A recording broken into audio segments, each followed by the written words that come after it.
ఈ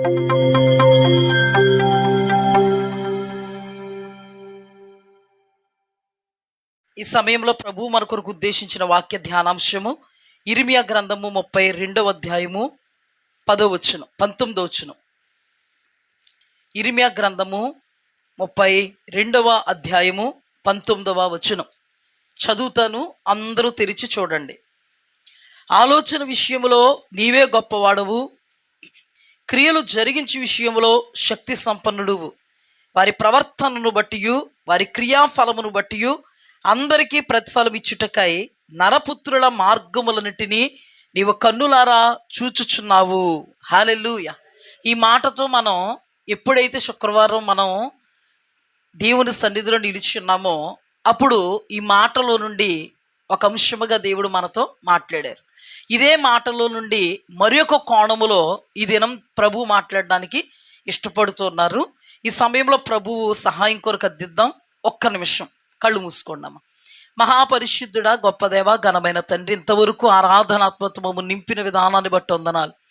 ఆలోచన విషయంలో నీవే గొప్పవాడవనియు, క్రియలు జరిగించే విషయంలో శక్తి సంపన్నుడు అనియు అనుభవపూర్వకంగా ఎరిగిన మేము మా అనుభవాలలో నుండి ప్రభువా మీ కొరకు వాక్యానుసారంగా జీవించు నిమిత్తము మీరు మాతో మాట్లాడిన మాట, మాట్లాడబోతున్న మాటలను మా హృదయములో భద్రపరుచుకుని నూరంతలుగా ఫలించుటకు పరిశుద్ధాత్మ దేవ మీ శక్తిని, మీ బలమును, మీ ఆత్మ నడిపింపును సమృద్ధిగా మాకు అనుగ్రహించండి. వినగలిగే చెవి, గ్రహించగలిగే మనస్సును మాకు ఇవ్వండి. అపవాది వడలుచుల కార్యాలు, వ్యతిరేక పరిస్థితులను కల్పించేటువంటి దుష్టశక్తుల కార్యాలు యేసు నామములో లయపరిచి మా అందరినీ ఏక మనస్సు, ఏకాత్మ, ఏకతాత్పర్యముతోనూ సమాధానముతోనూ నింపి ఈ దినం ఎవరైతే రాలేకపోయారో వాళ్ళకి మరి ఒక తరుణాన్ని దయచేయమని, మా అందరినీ మీ అధీనం నుంచి వాక్య ధ్యానం కొరకు సిద్ధపరచమని, ఆసక్తితో మమ్మను నింపమని, సైతానికి లయపరిచి శపించి బంధించమని యేసు అతి పరిశుద్ధ నామమున అడిగి వేడుకుని పొందుకుని నాము పరమ తండ్రి, ఆమేన్. హల్లెలూయా. మనం ఆలోచన విషయములో నీవే గొప్పవాడవు, క్రియలు జరిగించే విషయములో శక్తి సంపన్నుడువు, ఎవరు క్రియలను బట్టి వారికి ప్రతిఫలం ఇచ్చేవాడువు, వాళ్ళని నువ్వు చూచుచున్నటువంటి దేవుడువు. హల్లెలూయా. ఇప్పుడు సత్క్రియలు దేవునికి సంబంధించినవి.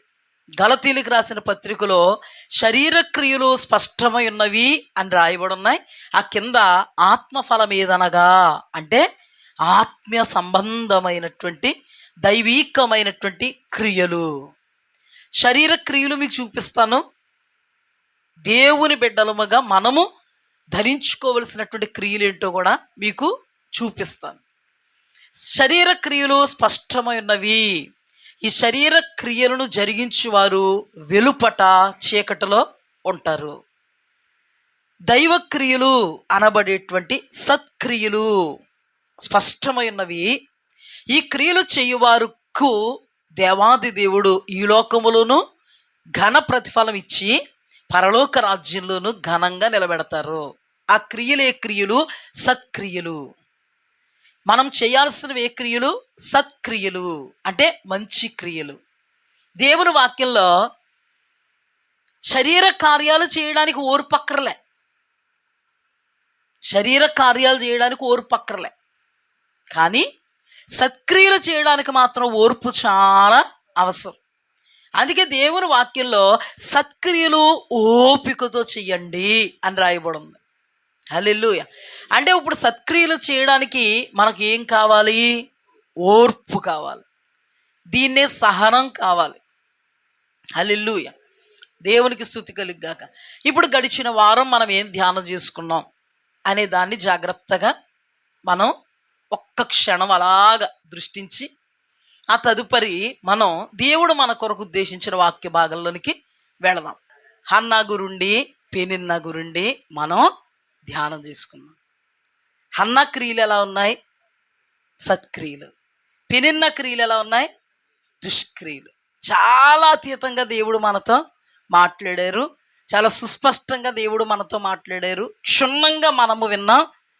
అయితే మనము దానిని బట్టి హెచ్చరిక పొంది దేవుని ఎదుట హన్నావలే బ్రతకగలిగితే అతీతమైన కార్యాలు మన పక్షంగా దేవుడు పూనుకోవడానికి ఆస్కారంగా ఉంటుంది. దేవునికి స్తుతి కలిగ్గాక. హల్లెలూయా. మనందరం మన పనుల్లో చాలా బిజీగా ఉన్నాం క్రిస్మస్ హడావుల్లో. అయినా కానీ ఈ దినం దేవుని సన్నిధిలో నిలబడడానికి దేవుడు కృప చూపించారు. కొంతమందికి ఇంకా సమయం కావలసి తీసుకున్నారు. అయినా వాళ్ళని మనం ఏమి మన్నిద్దాం. దేవునికి స్తోత్రం కలుగుగాక. చక్కగా వాళ్ళ పనుల్లోనూ దేవుడు సహాయం చేయనుగాక. ఇక్కడ మన ఈ పనిలో దేవుడు సహాయం చేయనుగాక. హల్లెలూయా. మనం ధన్యులం, భాగ్యవంతులం, శ్రీమంతులం, అతీతులం. పిలుపివ్వగానే పిలుపుకు లోబడి ఎన్ని పనులున్నా పక్కన పెట్టుకుని వచ్చినటువంటి మనల్ని దేవుడు అత్యధికంగా గణపరిచి ఆశీర్వదించి మన పరిపాట్లలో దేవుడు సహాయం చేయుగాక. ఆమేన్. ఈ సమయంలో మనం ధ్యానించాల్సినటువంటి ధ్యానాంశం ఏంటంటే, దేవుడంట మన క్రియలు చూస్తారు. ఏ క్రియలు చూస్తారు? మనం చేసే సత్క్రియలు చూస్తారంట, మనం చేసే దుష్క్రియలు కూడా చూస్తారంట. ఎందుకంటే ఆయన కళ్ళు మూసుకోడంట. చాలా సందర్భాల్లో నేను చెప్పాను, మనం చేసే ప్రార్థనను చూస్తాడని. దేవా నన్ను చూడని 2 చేతులు పైకెత్తి ప్రార్థన చేస్తాం. ఈలోపు సాయంత్రానికి కొంత సమస్యలు, సుడిగుండాలు మనల్ని చుట్టుకున్నప్పుడు అదే నోటుతో మనం ఏం చేస్తాం? బూతులు మాట్లాడినా, ఇష్టానుసారంగా ప్రవర్తించినా అది కూడా దేవుడు చూస్తాడు. ప్రార్థన చేయడం కాదు భయముతో కూడిన భక్తి అంటే.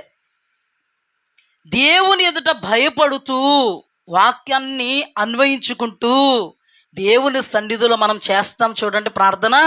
ఆ ప్రార్థన నీతిమంతుని యొక్క విజ్ఞాపన మనపూర్వకమైనదై బహుబలము గలదై దేవుని సన్నిధిలో నుండి అతీతమైన కార్యాలు మన యొద్దకు తేవడానికి ఆస్కారముగా ఉండేటువంటి ప్రార్థన.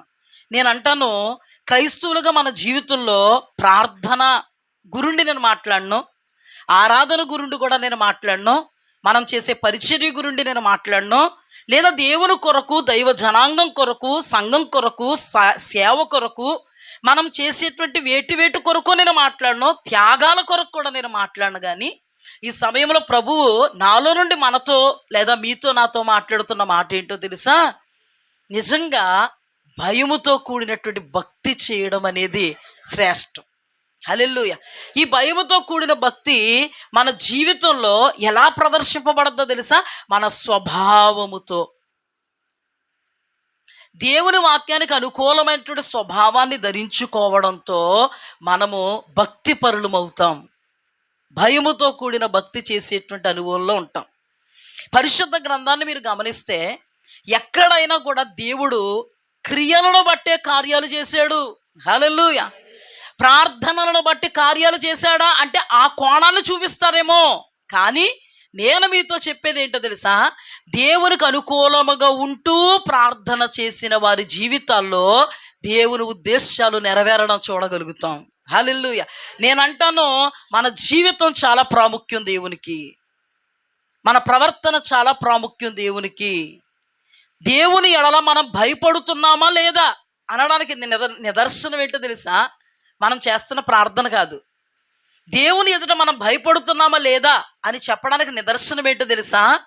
మనల్ని మనం మలుచుకుంటూ వాక్యానికి అనుకూలంగా సత్క్రియలు ఓపికతో చేస్తూ జీవించడమే.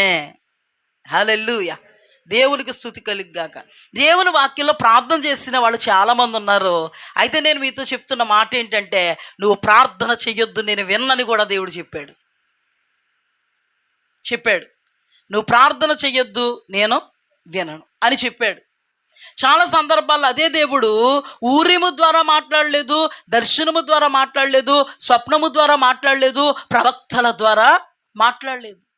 కొందరు అన్నాడు లే అని కూడా మాట్లాడాడు. చాలామంది ఫోకస్ ఏం చేస్తారో తెలుసా? ప్రార్థనా జీవితం. ఏ జీవితం అంటే జనాలు కూర్చోనివ్వకుండా, నిలబడినివ్వకుండా చేసి ప్రార్థనా గదిలో దేవా స్తోత్రాలంటే ప్రార్థనా జీవితం. అలాగైతే మరి మన సుంకరి గారు ఉన్నారు, మన పరిసయ్యుడు గారు ఉన్నారు కదా. సుంకరి అంగీకరింపబడ్డా, పరిసయ్యుడు అంగీకరింపబడ్డా? మరి పరిసయ్యుడు ఎంత ప్రార్థనా జీవితం అండి, మరి ఎందుకు అంగీకరింపబడలేదు? ఈ రోజుల్లో భ్రమపరుచు ఆత్మ ఏం చేస్తుందో తెలుసా? ప్రార్థనా జీవితం ఉంటే ఏం చేస్తుందంట? ఈ ప్రార్థనా జీవితం పరలోకం తీసుకెళ్తుందా? దేవుని వాక్యానికి అనుకూలంగా నీ స్వభావాన్ని మలుచుకుని నువ్వు ప్రార్థనా పరురాలిగా ఉంటే అది నిన్ను పరలోక రాజ్యంలో ఉన్నత స్థానంలో నిలబెడద్దే. హల్లెలూయా. కొర్నేలి చేసినటువంటి ప్రార్థన చేరింది ఎక్కడికే? దేవుని సన్నిధికి. సుంకరి చేసినటువంటి ప్రార్థన చేరింది ఎక్కడికి? దేవుని సన్నిధికి. పరిసైన ప్రార్థన ఏం పాపం ప్రార్థన చేయలేదా? 2 మార్లు ఉపవాసం చేస్తున్నాడంట. మరి మానేద్దాం ఇటు మనం అయితే. ప్రార్థన ఆత్మను తక్కువ చేయండి అని నేను అనట్లే. సత్క్రియలు ఓపికతో చేసేటువంటి ప్రార్థన నీకు ఆశీర్వాదదాయకము, ఇతరులకు నువ్వు ఆశీర్వాదదాయకంగా ఉండడానికి కారణం అవుద్ది. హల్లెలూయా. దేవునికి స్తుతి కలుగుగాక. అర్ధమర్ధ ప్రార్థనలు దేవుని సన్నిధికి చేరో, అర్ధమర్ధ ప్రార్థనల ద్వారా కార్యాలు జరగవు. ఇప్పుడు జాగ్రత్తగా అధ్యయనం చేద్దాం. మన జీవితం దేవునికి ప్రాముఖ్యం, మన బ్రతుకు దేవునికి ప్రాముఖ్యం, మన తీరు దేవునికి ప్రాముఖ్యం, మన విధి విధానాలు దేవుని వాక్యానికి అనుకూలముగా చేసుకొనుట దేవునికి ప్రాముఖ్యం. హల్లెలూయా. మనం దేవుని దగ్గరకు వచ్చేటప్పటికి ప్రభు అంటారో, పరలోక రాజ్యం సమీపించింది, మారు మనస్సు పొందండి. అంటే ఏంటి? మీ బ్రతుకు మార్చుకోండి, మీ జీవితం మార్చుకోండి, మీ స్థితిగతి మార్చుకోండి. అయ్యయ్యో అలాగెలాగండి, పుట్టుకతొచ్చినటువంటి బుద్ధి కట్టుల్లో పెట్టినా పోదు కదండి అని దేవుని వాక్యం చెప్పిందా? పెద్దలు చెప్పారా? దేవుని వాక్యం ఎందుకుందో తెలుసా? పుట్టుకతో వచ్చిన నీ బుద్ధిని కట్టెలలో పెట్టక మునిపే ఈ లోకములో మార్చబడి దేవుని కొరకు ఒక జ్యోతిగా వెలుగు అనేకులకు వెలుగునిస్తావని. హల్లెలూయా. వాక్యం ఉంది మనకి, మనం మలచబడ్డానికి వాక్యం ఉంది. నువ్వు పౌడర్ రాసుకుంటున్నావు అనుకో, అద్దం దగ్గరికి వెళ్తావా? ఎందుకు ఇలాగొచ్చాను వెళ్తావా? తల దూకున్నావు అనుకో, అద్దం దగ్గరికి వెళ్తావా? అలంకరించుకున్నావు అనుకో, అద్దం దగ్గరికి వెళ్తావా? అద్దం దగ్గర నువ్వేం చేస్తావు? నిన్ను నువ్వు చూచుకుంటావు, అలంకరించుకుంటావు. వాక్యం అనేటువంటి అద్దము నిన్ను నువ్వు చూచుకోవడానికి ఆస్కారంగా ఉంటుంది. పరిశుద్ధతతో అలంకరింపబడడానికి ఇది నీకు ఆస్కారంగా ఉంటుంది. నువ్వు అద్దాన్ని చూస్తూ అలంకరింపబడతావు, నువ్వు వాక్యాన్ని చూస్తూ అలంకరింపబడతావు. హల్లెలూయా. ఈ వాక్యమును చూసుకుంటూ నువ్వు అలంకరింపబడిన ఈ అలంకారమే నిన్ను నిత్య రాజ్యములో తండ్రి ఎదుట నిలబెడద్దే. హేగే అలంకరించిన అలంకారము తప్ప మరి ఏ అలంకారము వద్దనుకుందే. ఎస్తేరు రాజుగారి సరస్సు నిలబడింది. ఈ రోజున నీ అలంకారం నువ్వు దేన్ని చూస్తూ అలంకరించుకోవాలో తెలుసా? దీన్ని చూస్తూ. ఆత్మ సౌందర్యం. హల్లెలూయా. మన ఆత్మకు సౌందర్యం ఉండగలగాలి. మనం ధ్యానం చేసుకున్న ధ్యానాంశంలో చాలా సందర్భాల్లో రాహేలుకు శరీర సౌందర్యం ఉంది కానీ ఆత్మ సౌందర్యం లేదు. లేయాకు శరీర సౌందర్యం లేదు కానీ ఆత్మ సౌందర్యం ఉంది. అయితే ఎస్తేరుకు ఆత్మ సౌందర్యము ప్లస్ శరీర సౌందర్యము ఉంది. చాలామంది ఈ రోజుల్లో ఏమనుకుంటున్నారో తెలుసా? శరీర సౌందర్యం ఉంటే ఆత్మ సౌందర్యం లేదు. ఎస్తేరుకి శరీర సౌందర్యం ఆత్మ సౌందర్యం ఉందా లేదా? ఫుల్ఫిల్. ఆత్మ సౌందర్యం ఉండాలి, శరీర సౌందర్యం లేకపోయినా నో ప్రాబ్లం. ఫస్ట్ పాయింట్ అర్థమైందా? కొంతమంది ఏమన్నారో శరీరక సౌందర్యం ఉంటే వాళ్ళు ఆత్మీయులు ఎవరా కాదా? మరి అలాగైతే నాకు యోసేపు రూపవంతుడని కనబడుతుంది వాక్యంలో. మరి అలాగైతేనేమో మన మోషే గారు దివ్య సుందరుడు అని కనబడుతుంది వాక్యంలో. మరి అలాగైతే ఎస్తేరు మహారాణి సౌందర్యవతి అని కనబడుతుంది మరి వాక్యంలో. మరి అలాగైతే దావీదు ఎర్రనివాడు, చక్కని నేత్రాలు కలిగిన వాడు, రూపసాని కనబడుతుంది వాక్యంలో. వాక్యాన్ని ఎలా పడితే అలా తీసుకోవడానికి కాదండి. హల్లెలూయా. రాహేలుకు శరీర సౌందర్యం ఉంది, ఆత్మ సౌందర్యం లేదు. కానీ లేయాకు శరీర సౌందర్యం లేకపోవచ్చు, ఆత్మ సౌందర్యంతో వెళ్ళిపోయింది దేవుడి దగ్గరికి. హల్లెలూయా. హల్లెలూయా. కానీ ఎస్తేరుకు ఆత్మ సౌందర్యము ప్లస్ శరీర సౌందర్యము ఉంది. కొంతమంది ఆలోచనలు అలా ఉంటాయి. ఎందుకు చెప్తున్నారో తెలుసా? రిలేటెడ్ శరీర అలంకారం అలంకారం కాక ఆత్మ అలంకారమే అలంకారంగా ఉండవలనంటే శారీరకంగా అలంకరించకొద్దు, మంచి బట్టలు కట్టుకోవద్దు, ఎలా పడితే అలాగ వెళ్ళిపోండి అని కాదు. దేవుడు హృదయ రహస్యాలను ఎరిగినవాడు. హల్లెలూయా. మనకు తెలుసు ఎలా ఉండాలో ఎలా ఉండకూడదు. దేవుని వాక్యాన్ని బట్టి మనకు జ్ఞానం ఇచ్చాడు. హల్లెలూయా. మన దేవుణ్ణి మనం చాలా జాగ్రత్తగా అధ్యయనం చేస్తే మన దేవునికి ఇష్టమైనది ఏంటో తెలుసా? చాలామంది చెప్పొచ్చు దేవుణ్ణి ఆరాధించడం ఇష్టం, చాలామంది చెప్పొచ్చు దేవుణ్ణి ప్రార్థించడం ఇష్టం, చాలామంది చెప్పొచ్చు దేవుని కోసం ఏవేవో చేయడం దేవుడికి ఇష్టం. నేను ఏం చెప్తున్నాను తెలుసా? దేవుని స్వరూప్యంలోకి మార్చబడాలని ఆశ కలిగి దేవుని కొరకు నువ్వేది చేసినా నువ్వు దేవునికి ఇష్టం. ఏమండి, నా అనుభవాల్లో నుండి నేను చెప్తున్న మాటలేంటో తెలుసా? ఎంతోమంది సంఘాలను నడిపిస్తున్న నాయకులు పైకి బుద్ధి ఒకలాగా ఉంటుంది, లోపల బుద్ధి ఒకలా ఉంటుంది. దేవుడు లోపలతో చూడడా, పైదే చూస్తాడా? అక్కడ ఏమయ్యారు వాళ్ళు? మైనస్. దేవుని దృష్టిలో ఆరాధికులు నాకు తెలుసు నీవే నా ప్రాణం, నీవే నా సర్వం అంటారు. చాట్లు చేసినప్పుడు నా ప్రాణం నా సర్వం నువ్వే అంటారు. అదేంటో అర్థం అవ్వదు నాకు. వీళ్ళెవరు? పెద్ద పెద్ద ఆరాధికులు. నాకు తెలియక అడుగుతాను, నీవే నా సర్వం, నీవే నా లోకం, నీవే నా జీవితం అని దేవుడిని ఆరాధిస్తున్నప్పుడు దేవుడికి ఆనందం కలుగుద్దే? నువ్వు చాటింగులు చేసి నువ్వే నా ప్రాణమని ఎవరో అమ్మాయికి చేస్తుంటే అందరి దృష్టిలో నువ్వెవరో? ఆరాధికుడు. దేవుని దృష్టిలో నువ్వెవరో? దరిద్రురాలు. అందుకే నేను అంటాను, హృదయాన్ని చూస్తాడు దేవుడు. నువ్వు పైకి వేసే వేషాలు చూడ్డు. ఇది మాత్రం చాలా జాగ్రత్తగా నువ్వు నేను గ్రహించాల్సింది. మనం జాగ్రత్తగా దేవుడు హృదయాన్ని చూస్తాడు అని ఇంగిత జ్ఞానం కలిగి ఉంటే విజయవంతంగా జీవిస్తాం ఈ లోకంలో. దేవునికి మహిమార్థం. ఫస్ట్ దేవుడు ఏం చేస్తాడంట? మన హృదయాన్ని చూస్తాడు. ఆ హృదయం దేవుని వాక్యము అంగీకరించేలాగా మనం మలుచుకుంటే మనము దేవునికి అంగీకారంగా ఉంటాం. దేవుడంట మన క్రియలను పరిశీలనగా చూస్తాడు. ఆయన చూస్తే ఏమిస్తాడో, ఏం జరుగుద్ది అనే విషయాన్ని మనం జాగ్రత్తగా గమనిస్తే, హన్నానే మనం ధ్యానం చేసుకున్నాం కదా. ఈ హన్నాలో నుండి మరి ఒక కోణాన్ని మనం ఇప్పుడు ధ్యానం చేసుకుందాం. హన్నాకి దేవుడు సంతు లేకుండా చేశాడు అనే మాట మనకి తెలుసు. ఆ తర్వాత హన్నాని దేవుడు జ్ఞాపకం చేసుకున్నాడు అనే మాట కూడా మనకి తెలుసు. ఇప్పుడు ఎవరు సంతు లేకుండా చేశారంట? ఎవరు జ్ఞాపకం చేసుకున్నాడంట? అంటే మనకి దేవుణ్ణి ఒక్కసారి ఆగి ఆలోచిస్తే, దేవుడు సంతానం లేకుండా చేశాడు, ఓహో. దేవుడు జ్ఞాపకం చేసుకున్నాడు, ఓహో. ఇదే కనబడద్ది, ఇది కాదు మనం ధ్యానాలు చేయాల్సింది. దేవుడు ఎందుకు హన్నాకి సంతానం లేకుండా చేశాడు? దేవుడు తర్వాత హన్నాను ఎందుకు జ్ఞాపకం చేసుకున్నాడు అనే విషయాన్ని మనం జాగ్రత్తగా అర్థం చేసుకుంటే మన ధ్యానాంశంలో ఆయన ఆలోచన విషయంలో ఎవరంట? గొప్పవాడంట. క్రియలు జరిగించే విషయంలో శక్తి సంపన్నుడంట. ఆయన మన క్రియలను బట్టి ప్రతిఫలం అనుగ్రహిస్తాడంట. నేను అంటాను, హన్నా జీవితం నుండి మనం జాగ్రత్తగా పరిశీలన చేస్తే దేవుడు హన్నా విషయంలో ఆలోచన విషయంలో గొప్పవాడు. హల్లెలూయా. జాగ్రత్త. హన్నా కొరకు దేవుడు ఆలోచించే విషయంలో గొప్పవాడు. హన్నా క్రియలను పరిశీలనగా చూచిన విషయంలో గొప్పవాడు. హన్నా క్రియలను బట్టి ఘన ప్రతిఫలాన్ని ఇచ్చినటువంటి గొప్పవాడు. హల్లెలూయా, హల్లెలూయా. ఇప్పుడు చెప్పు, హన్నా జీవితంలో ఎటువంటి ఘనకార్యాలు చేశాడో మనకు తెలుసు.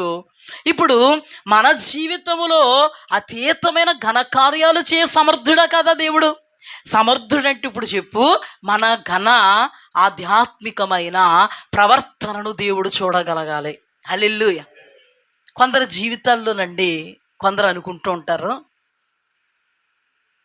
మా కోసం ఆలోచించేవాళ్ళు ఎవ్వరు లేరు. ఇప్పుడు హన్నా తన జీవితం మనం జాగ్రత్తగా ఆలోచన చేస్తే హన్నా కొరకు ఎవరు ఆలోచించారు? దేవుడు. ఇప్పుడు చాలామంది అనుకుంటారు, తల్లిదండ్రులు ఉన్నవాళ్ళు అనుకుంటారు, మా అమ్మ మా నాన్న ఉన్నారు కానీ మా కోసం పెద్ద ఏమీ ఆలోచన చేయట్లేదు. తల్లిదండ్రులు లేనోళ్ళు అనుకుంటారు, తల్లిదండ్రులు ఉంటే ఎంత బాగుండో, మా కోసం ఆలోచన చేసేవాళ్ళుగా ఉందరు అనుకుంటారు. నేను చెప్తున్నాను, ఉన్నా లేకపోయినా ఒకటే. మీరు బాధపడకండి, దేవుని బిడ్డలుగా మన కొరకు ఆలోచించేవాడు ఒకడు ఉన్నాడు. హల్లెలూయా, హల్లెలూయా. మనం దేవుని బిడ్డలుగా వాళ్ళు ఆలోచిస్తారా వీళ్ళు ఆలోచిస్తారంటే మనకు విజయం రాదు.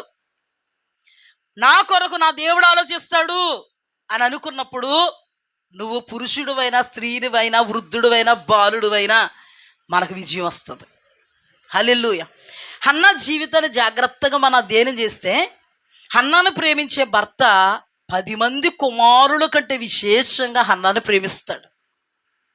క్రియారూపముగా హన్నా విషయంలో 2 పాళ్ళు దేవునికి అర్పిస్తాడు.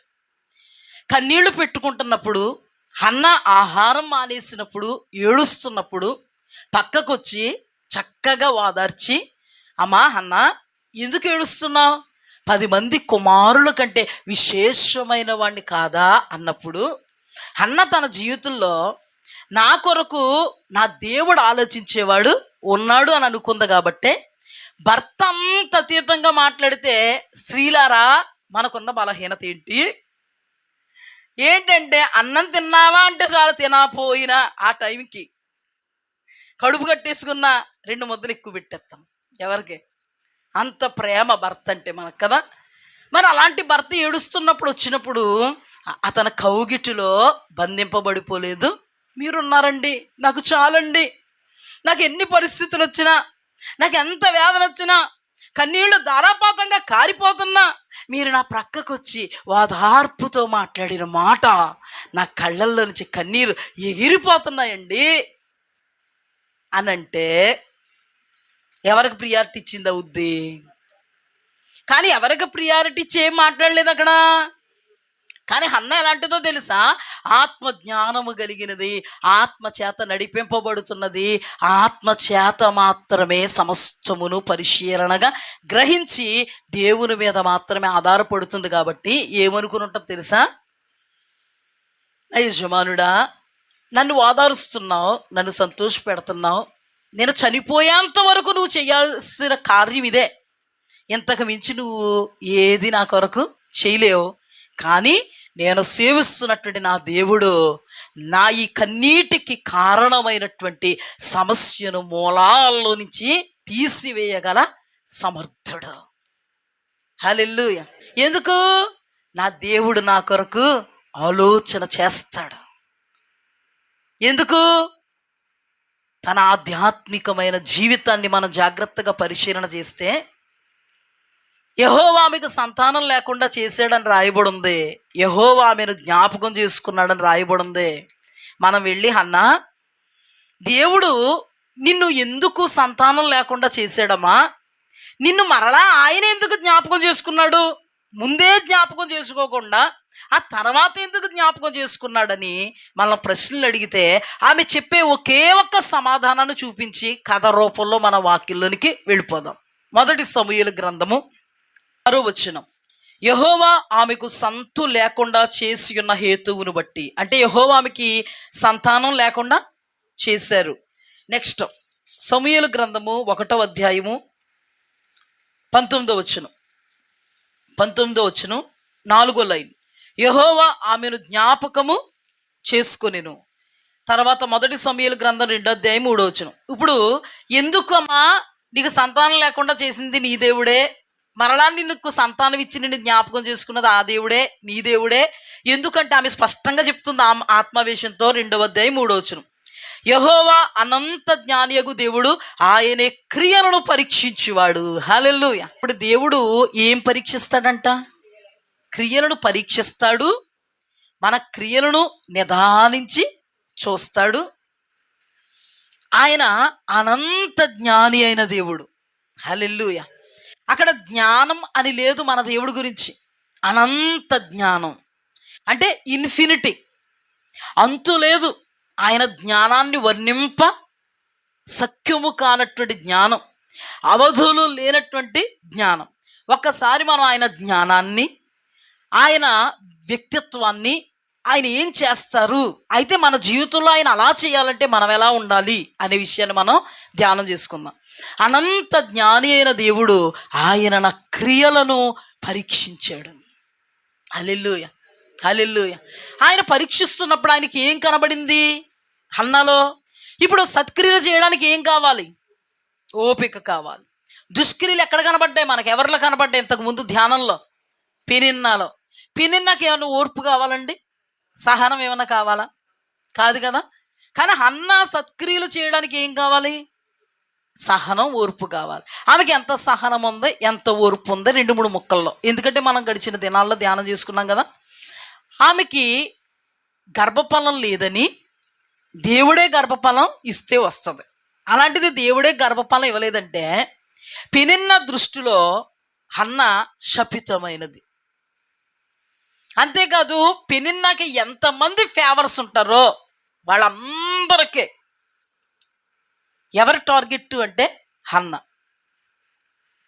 తనకి సంతానం లేని కారణంగా సూటిపోటి మాటలు మాట్లాడుతూ కూర్చొనివ్వక నిలబడక బ్రతుకుతున్నటువంటి బ్రతుకు మీ తోడుకోళ్లే ఉంది. మీ తోడుకోళ్ళు ఒక 30-40 కిలోమీటర్ల దూరంలో ఉంది. 30-40 కిలోమీటర్ల దూరంలో ఉన్న తర్వాత ఒక సందర్భంలో ఒక ఫంక్షన్లో మీరు కలుసుకున్న తర్వాత మీ ఇద్దరి మధ్య వైర్లు కదా మీరు, అందుకని ఇద్దరి మధ్య ఏమొచ్చింది? తేడా పాడ వచ్చింది. నువ్వు ఇంటికి వచ్చిన తర్వాత ఎన్ని నెలలైనా గుర్తుంటుందా ఉండదా? తిట్టుకుంటారా తిట్టుకోరా అంటే చెప్తున్నారు, మామూలుగా మన గురించి కాదు చెప్తున్నారు. తిట్టుకుంటారా? ఎంత కనబడిన వాళ్ళు అందరికీ ఇలా చేసింది, అలా చేసింది, అలా తిట్టింది, ఇలా తిట్టింది, ఇలా తుమ్మింది, అలా తుమ్మింది. ఫోన్లు ఉండవు, అవి ఉండవు, ఇవి ఉండవు, అది ఉండదు, ఇది ఉండదు. జరిగే పరిణామాలు అలా ఉంటాయి. కానీ నేను ఒకటి చెప్తున్నాను, పక్కలో బల్లెమ్మలాగా ఉంది ఒక ఇంట్లో.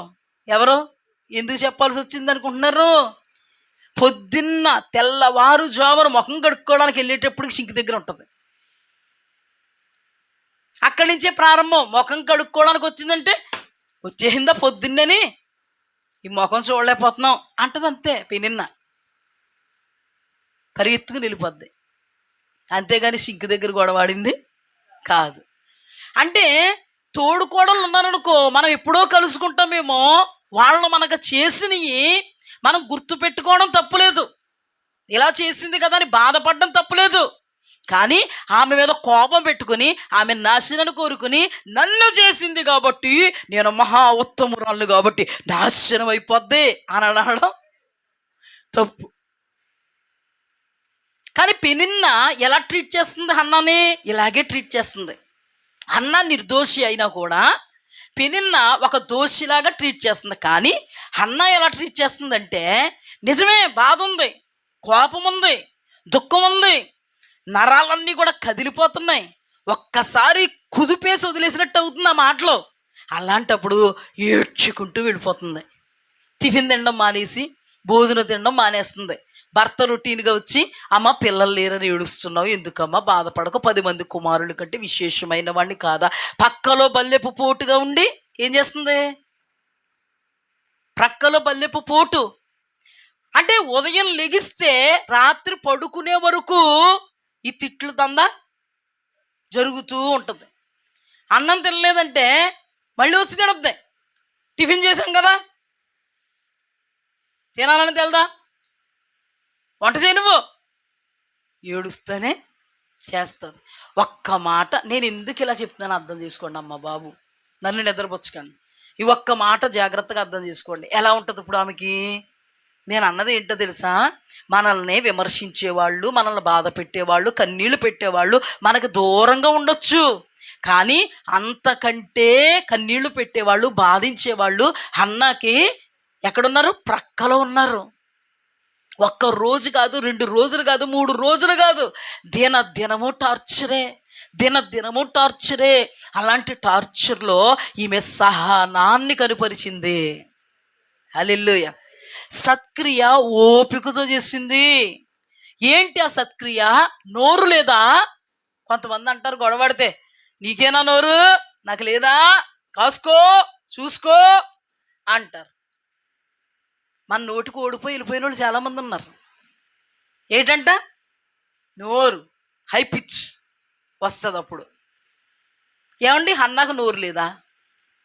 నోరు మాలిందా? అలాగని హన్నాని పక్కింటి వాళ్ళు వింటారంటారా? గొడవ వింటారా? పిన్నినంత చెప్పిలా పిన్నినంత చెప్పి వాళ్ళు ఉంటారు, హన్నాతో చెప్పిలా హన్నాతో చెప్పి వాళ్ళు ఉంటారు. కొంతమంది మంచోళ్ళు హన్నాను కనిపెట్టి, అమ్మా హన్నా అలా నోరు మూసుకుని ఉండకూడదమ్మా, మీదకి ఎక్కుతారు. ఏం చేయాలి? నువ్వు కూడా మాటకు మాట సమాధానం చెప్పు, ఏయ్ అంటారు. అన్నా ప్రేరేపింపబడిందా? పిన్ని ఇంతవరకు ఊరుకున్నాను కానీ భలే చెప్పు పిన్ని, ఇక మాత్రం ఊరుకోను, చూడండి ఇంకా నా ప్రతాపం అందా? ఎవరు చెప్పినా ప్రేరేపింపబడిందా? ఎలాగుందండి అంటే నేను ఎందుకు చెప్తున్నానంటే, మన క్రియలను బట్టి మనకు దేవుడు ప్రతిఫలం ఎలా ఇస్తాడో, ఎంతగా దేవుని వాక్యాన్ని మనం అప్లై చేసుకుని ఒదుగుంటే ఎంత ఘనకార్యాలు జరుగుతాయి అనే విషయాన్ని నేను మీతో పంచుకుంటున్నాను. ప్రేరేపింపబడలేదు, రొటీన్గా తన శరీరాన్ని తానే నలగొట్టుకుంటుంది. తినబుద్ధి కాక ఆ బాధలో ఆ వేదనలో ఏడుస్తూ ఉంది. ఒక మాట చెప్పనా, ఏడుస్తూ ఉన్నప్పుడు ఓదార్పుగా ఎవరున్నారు? ఏడుస్తున్నప్పుడు ఓదార్పుగా ఎవరున్నారు? ఇప్పుడు భర్త అన్ని విషయాల్లో కూడా అనుకూలంగా ఉంటే ఏమైనా చేయగలదు అన్న, కొట్టించగలదు ఎదురుగుండా కాలు మీద కాలేసి కూర్చుని. అయినా కానీ దానికి అవకాశం ఇవ్వలే. వాళ్ళ అమ్మ చూడకుండా పిల్లల్ని ఇలాగిలా కొట్టించాలి పిల్లల్ని. అంటే అలాంటి చీప్ ట్రిక్స్ ఉంటాయి కొందరిలో చీప్ ట్రిక్స్ ఉంటాయి అంటమాట. అంటే అన్నీ కూడా మనం గమనించాలి కదా. చీప్ ట్రిక్స్ అంటే ఏంటంటే పెద్దలు చేస్తే పిల్లల మీద చూపిస్తారు కొంతమంది ప్రతాపం. చాలా చీప్ ట్రిక్స్ ఇవి. ఎవరో తప్పు చేస్తే ఎవరి మీద పడతారు. ఫర్ ఎగ్జాంపుల్ చెప్తాను, పక్కింటి ఆవిడ మనకి ఇష్టం ఉండదు, ఆడపిల్లలు ఎంత ముచ్చటకున్నా ఎలా కనబడతారు? బొగ్గుల్లాగా. ఎంత నమ్రతగా ఉన్నా గయ్యాలు గంపల్లాగా. ఆంటీ అంకుల్ అన్న ఏంటి ఉక్రోషాలు. ఇవన్నీ చీప్ ట్రిక్స్ అన్నమాట. అలాంటివి కూడా ఎవరిలో లేవు? హన్నాలో లేవు. నిదానమే ప్రధానం, నా శ్రమను దేవుడు చూడాలి. నిజంగా దేవుడు అణువును చూసాడండి ఆమెని. కూర్చున్నా నిలుచున్నా పండుకొని ఉన్నా మేలుకొని ఉన్నా దేవాది దేవుడు అణువుని హన్నాను చూస్తూ ఉన్నాడు. హన్న ధైర్యం ఏంటో తెలుసా? నా దేవుడు చూస్తున్నాడు, ఆయన ఇష్టం. ఇంకా నా బ్రతుకు ఎలా ఉంటుందో నాకు తెలియదు, నా జీవితం ఎలా ఉంటుందో నాకు తెలియదు, కానీ నా దేవుడు చూస్తున్నాడు, ఆయనకు అనుకూలంగా నేను ఉండాలి. ఇదే. ఆ తర్వాత పరిణామాలు ఎలా ఉంటాయో నాకు తెలియదు. తన దేవుడి మీద ఉన్నటువంటి భయముతో కూడినటువంటి భక్తి ఆమెను ఓర్పుతో సహనంతో నడిపించింది. భర్తతో చెప్పుకున్నది కాదు, నానబడిన వాళ్ళతో చెప్పుకున్నది కాదు. నాకు ఒక్క మాట, తన పక్షముగా ఎవ్వరూ కూడా పెనిన్నను బాధ పెట్టలేదు. ఎవరి పక్షంగా? హన్నా పక్షంగా. హన్నా పక్షంగా పెనిన్నను ఎవ్వరూ బాధ పెట్టలేదు. ఈమె అంతు చూస్తుంది, ఈమె దేవుని వైపు చూస్తుంది. ఆ నలుగిపోతున్న పరిస్థితిలో, ఆ విరిగిపోతున్న పరిస్థితిలో న్యాయంగా కూడా ఒక మాట మాట్లాడలేదు. నేను అనేది ఏంటంటే, మన దేవుడు ఆలోచన విషయంలో గొప్పవాడు, క్రియలు జరిగించే విషయంలో శక్తి సంపన్నుడు. ఇప్పుడు హన్న పూర్తిగా దేవుని స్వభావాన్ని ధరించుకుని పూర్తిగా దేవుని స్వభావాన్ని కనుపరుస్తున్నటువంటి జాబితాలో ఉంది. చాలామంది క్రైస్తవులు పూర్తిగా కనుపరచరు, కొంత కనుపరుస్తారు, కొంత దేవుని స్వభావాన్ని కనుపరుస్తారు. అయ్యయ్యో సైతాన్ని కూడా బాధపడతాడు మళ్ళీ నన్ను ఏం చేస్తారు? సైతాన్ని అయ్యో మరి ఇద్దరిని సంతోష పెట్టాలి కదా, ఇద్దరు అవసరమే మనకి, సంతోష పెట్టాలని ఏం చేస్తారు? కానీ హన్నా అలాంటిది కదా. అందుకే హన్నా జీవితాన్ని మనం చూస్తే అతీతమైన కార్యాలు కనబడతాయి. అలాగని హన్నా ప్రతిరోజు ప్రార్థన చేయలేదా? పెనిన్న ప్రార్థన చేయలేదా? ఎలకన ప్రార్థన చేయలేదా? ఇక్కడ ప్రార్థన కాదు ముఖ్యం, దేవుని స్వభావమును ధరించుకోవడం ముఖ్యం, దేవుని స్వభావాన్ని కనుపరచడం ముఖ్యం, ఆ స్వభావముతో ప్రార్థన చేయడం ముఖ్యం. ఇలా జరుగుతున్నప్పుడు మనందరికీ తెలిసిన విషయమే, ఎక్కడ పడితే అక్కడ గొడవ పెట్టేసుకోవడమే. ఇంటి దగ్గర అనుకుంటున్నారా, మందిరంలో కూడా. మీకు మందిరంలోకి వచ్చే గొడవ పెట్టుకోవడానికి ఏమన్నా అవకాశం ఉంటుందా అంటే మామూలుగానండి. మళ్ళీ అక్కడికి వెళ్ళకండి. ఇప్పుడు తల్లి పిల్లల మధ్యలో ఏమన్నా ఉన్నాయనుకో, భార్య భర్తల మధ్యలో ఏమన్నా ఉన్నాయనుకో, ఇంట్లో అయిపోతాయా? ఇక్కడికి వచ్చాక ఎవరి మట్టి కాళ్ళు రాదగినట్టుగా, అదే వాక్యం, రాదగినట్టుగా వస్తాం, కూర్చోదగినట్టుగా కూర్చుంటాం, వినదగినట్టుగా వింటాం. అక్కడ రాయబడలేదని చప్పట్లు కొట్టదగినట్టుగా కొడతాం, పాట పాడదగినట్టుగా పాడతాం, పాస్టర్ గారి ముఖం చూస్తాం కదా కదా. కానీ మందిరంలో పెట్టుకుంటామండి అంటే మనం పెళ్ళిన కంటే కొంచెం బెటర్ కదా. పెట్టుకోం అస్సలు పెట్టుకోం. అవసరమైతే మందిరంలో ఆమె నన్నాక ఇంటికి పెట్టుకుంటాం కదా, వెంటనే ఎట్టేసుకుంటాం. కానీ విచిత్రం ఏంటంటే పెళ్ళిన్న మందిరంలో పెట్టేస్తుంది. ఎంత విచిత్రమైన క్యారెక్టర్ చూడండి. మందిరములో కూడా కుదురు ఉంచట్లేదు. ఇంటి దగ్గరే కాదంటే సంత, మందిరంలోనూ. అక్కడ ఇంకా ఆమె ఆ మందిరంలో ఉందేమో దుఃఖముఖంతో ఏడ్చుకుంటూ వెళ్ళిపోయి అన్నం తినడం మానేసి దేవుడి దగ్గరికి వచ్చేసిందండి.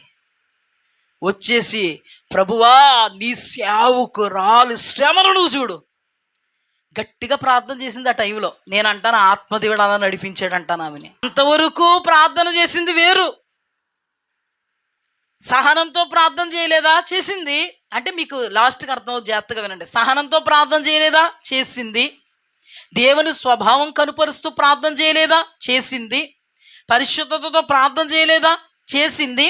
కానీ ప్రతిసారి ప్రార్థన చేసింది, కానీ ఆసారి మాత్రం ఆత్మావేశంతో గట్టిగా, ఇక నీవు నన్ను చూడు, ఇక నీవు నన్ను ఇక చూడాలంతే. ఇప్పుడు ఏదేమైనప్పుడు నువ్వేం చేయాలి? చూడాలంతే. దేవుడు చూసాడా లేదా? అది అర్థం అవుతుంది. మీకు చెప్తాను చూడు. నువ్వు ఏదైనా నన్ను చూడు, నా శ్రమను చూడు, నాకొక కుమారుణ్ణి ఇవ్వు. నేను క్షౌరపు కత్తి రాకుండా, తన తల మీద క్షౌరపు కత్తి రాకుండా నీకే నేను అతనును ప్రతిష్ఠిస్తాను. నా ఈ నిందను తొలగించు.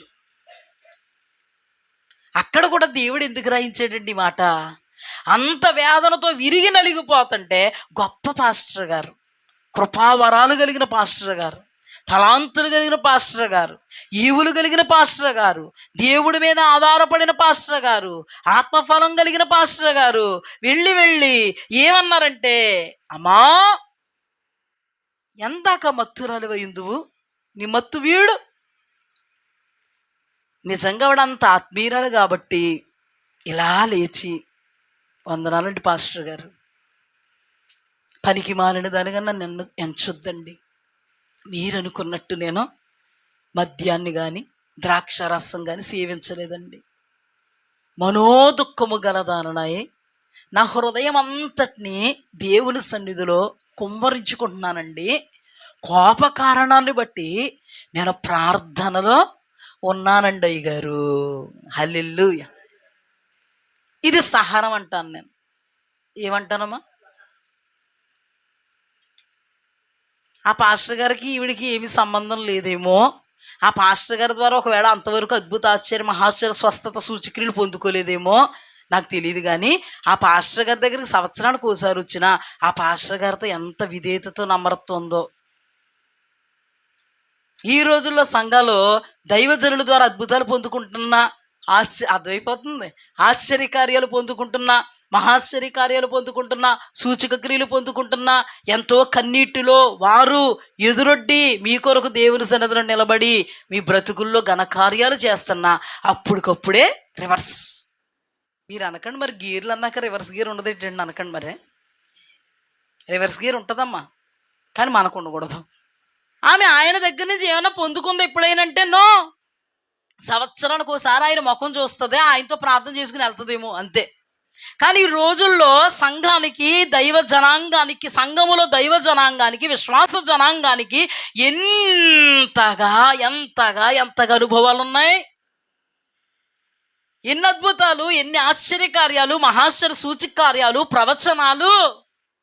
కన్నీటి పర్యాంతం అయిపోతున్నప్పుడు, హాస్పిటల్ పాలైపోతున్నప్పుడు, మరణ పడకల మీదకి వెళ్ళిపోతున్నప్పుడు మీ భారాన్ని దైవ జనాంగము నడినెత్తి మీద పెట్టుకుని భారాన్ని మోస్తూ మీరు దుఃఖపడుతుంటే మీ దుఃఖములో వారు దుఃఖపడుతూ మీరు సంతోషించేంత వరకు వారు దేవుని సన్నిధిలో దుఃఖపడి మీ సంతోషాన్ని చూసి దేవుని సన్నిధిలో చేతులెత్తి దేవుణ్ణి మహింపరిచేటువంటి పరిస్థితులు వచ్చినను ఏదైనా ఒక్క వాక్యం కసక్కన అలా దూసుకుందంటే అంతకంటే డబల్ కసక్కమని తాచుపాములాగా బస్ తాచుపాములాగా ఏం కొడతారు?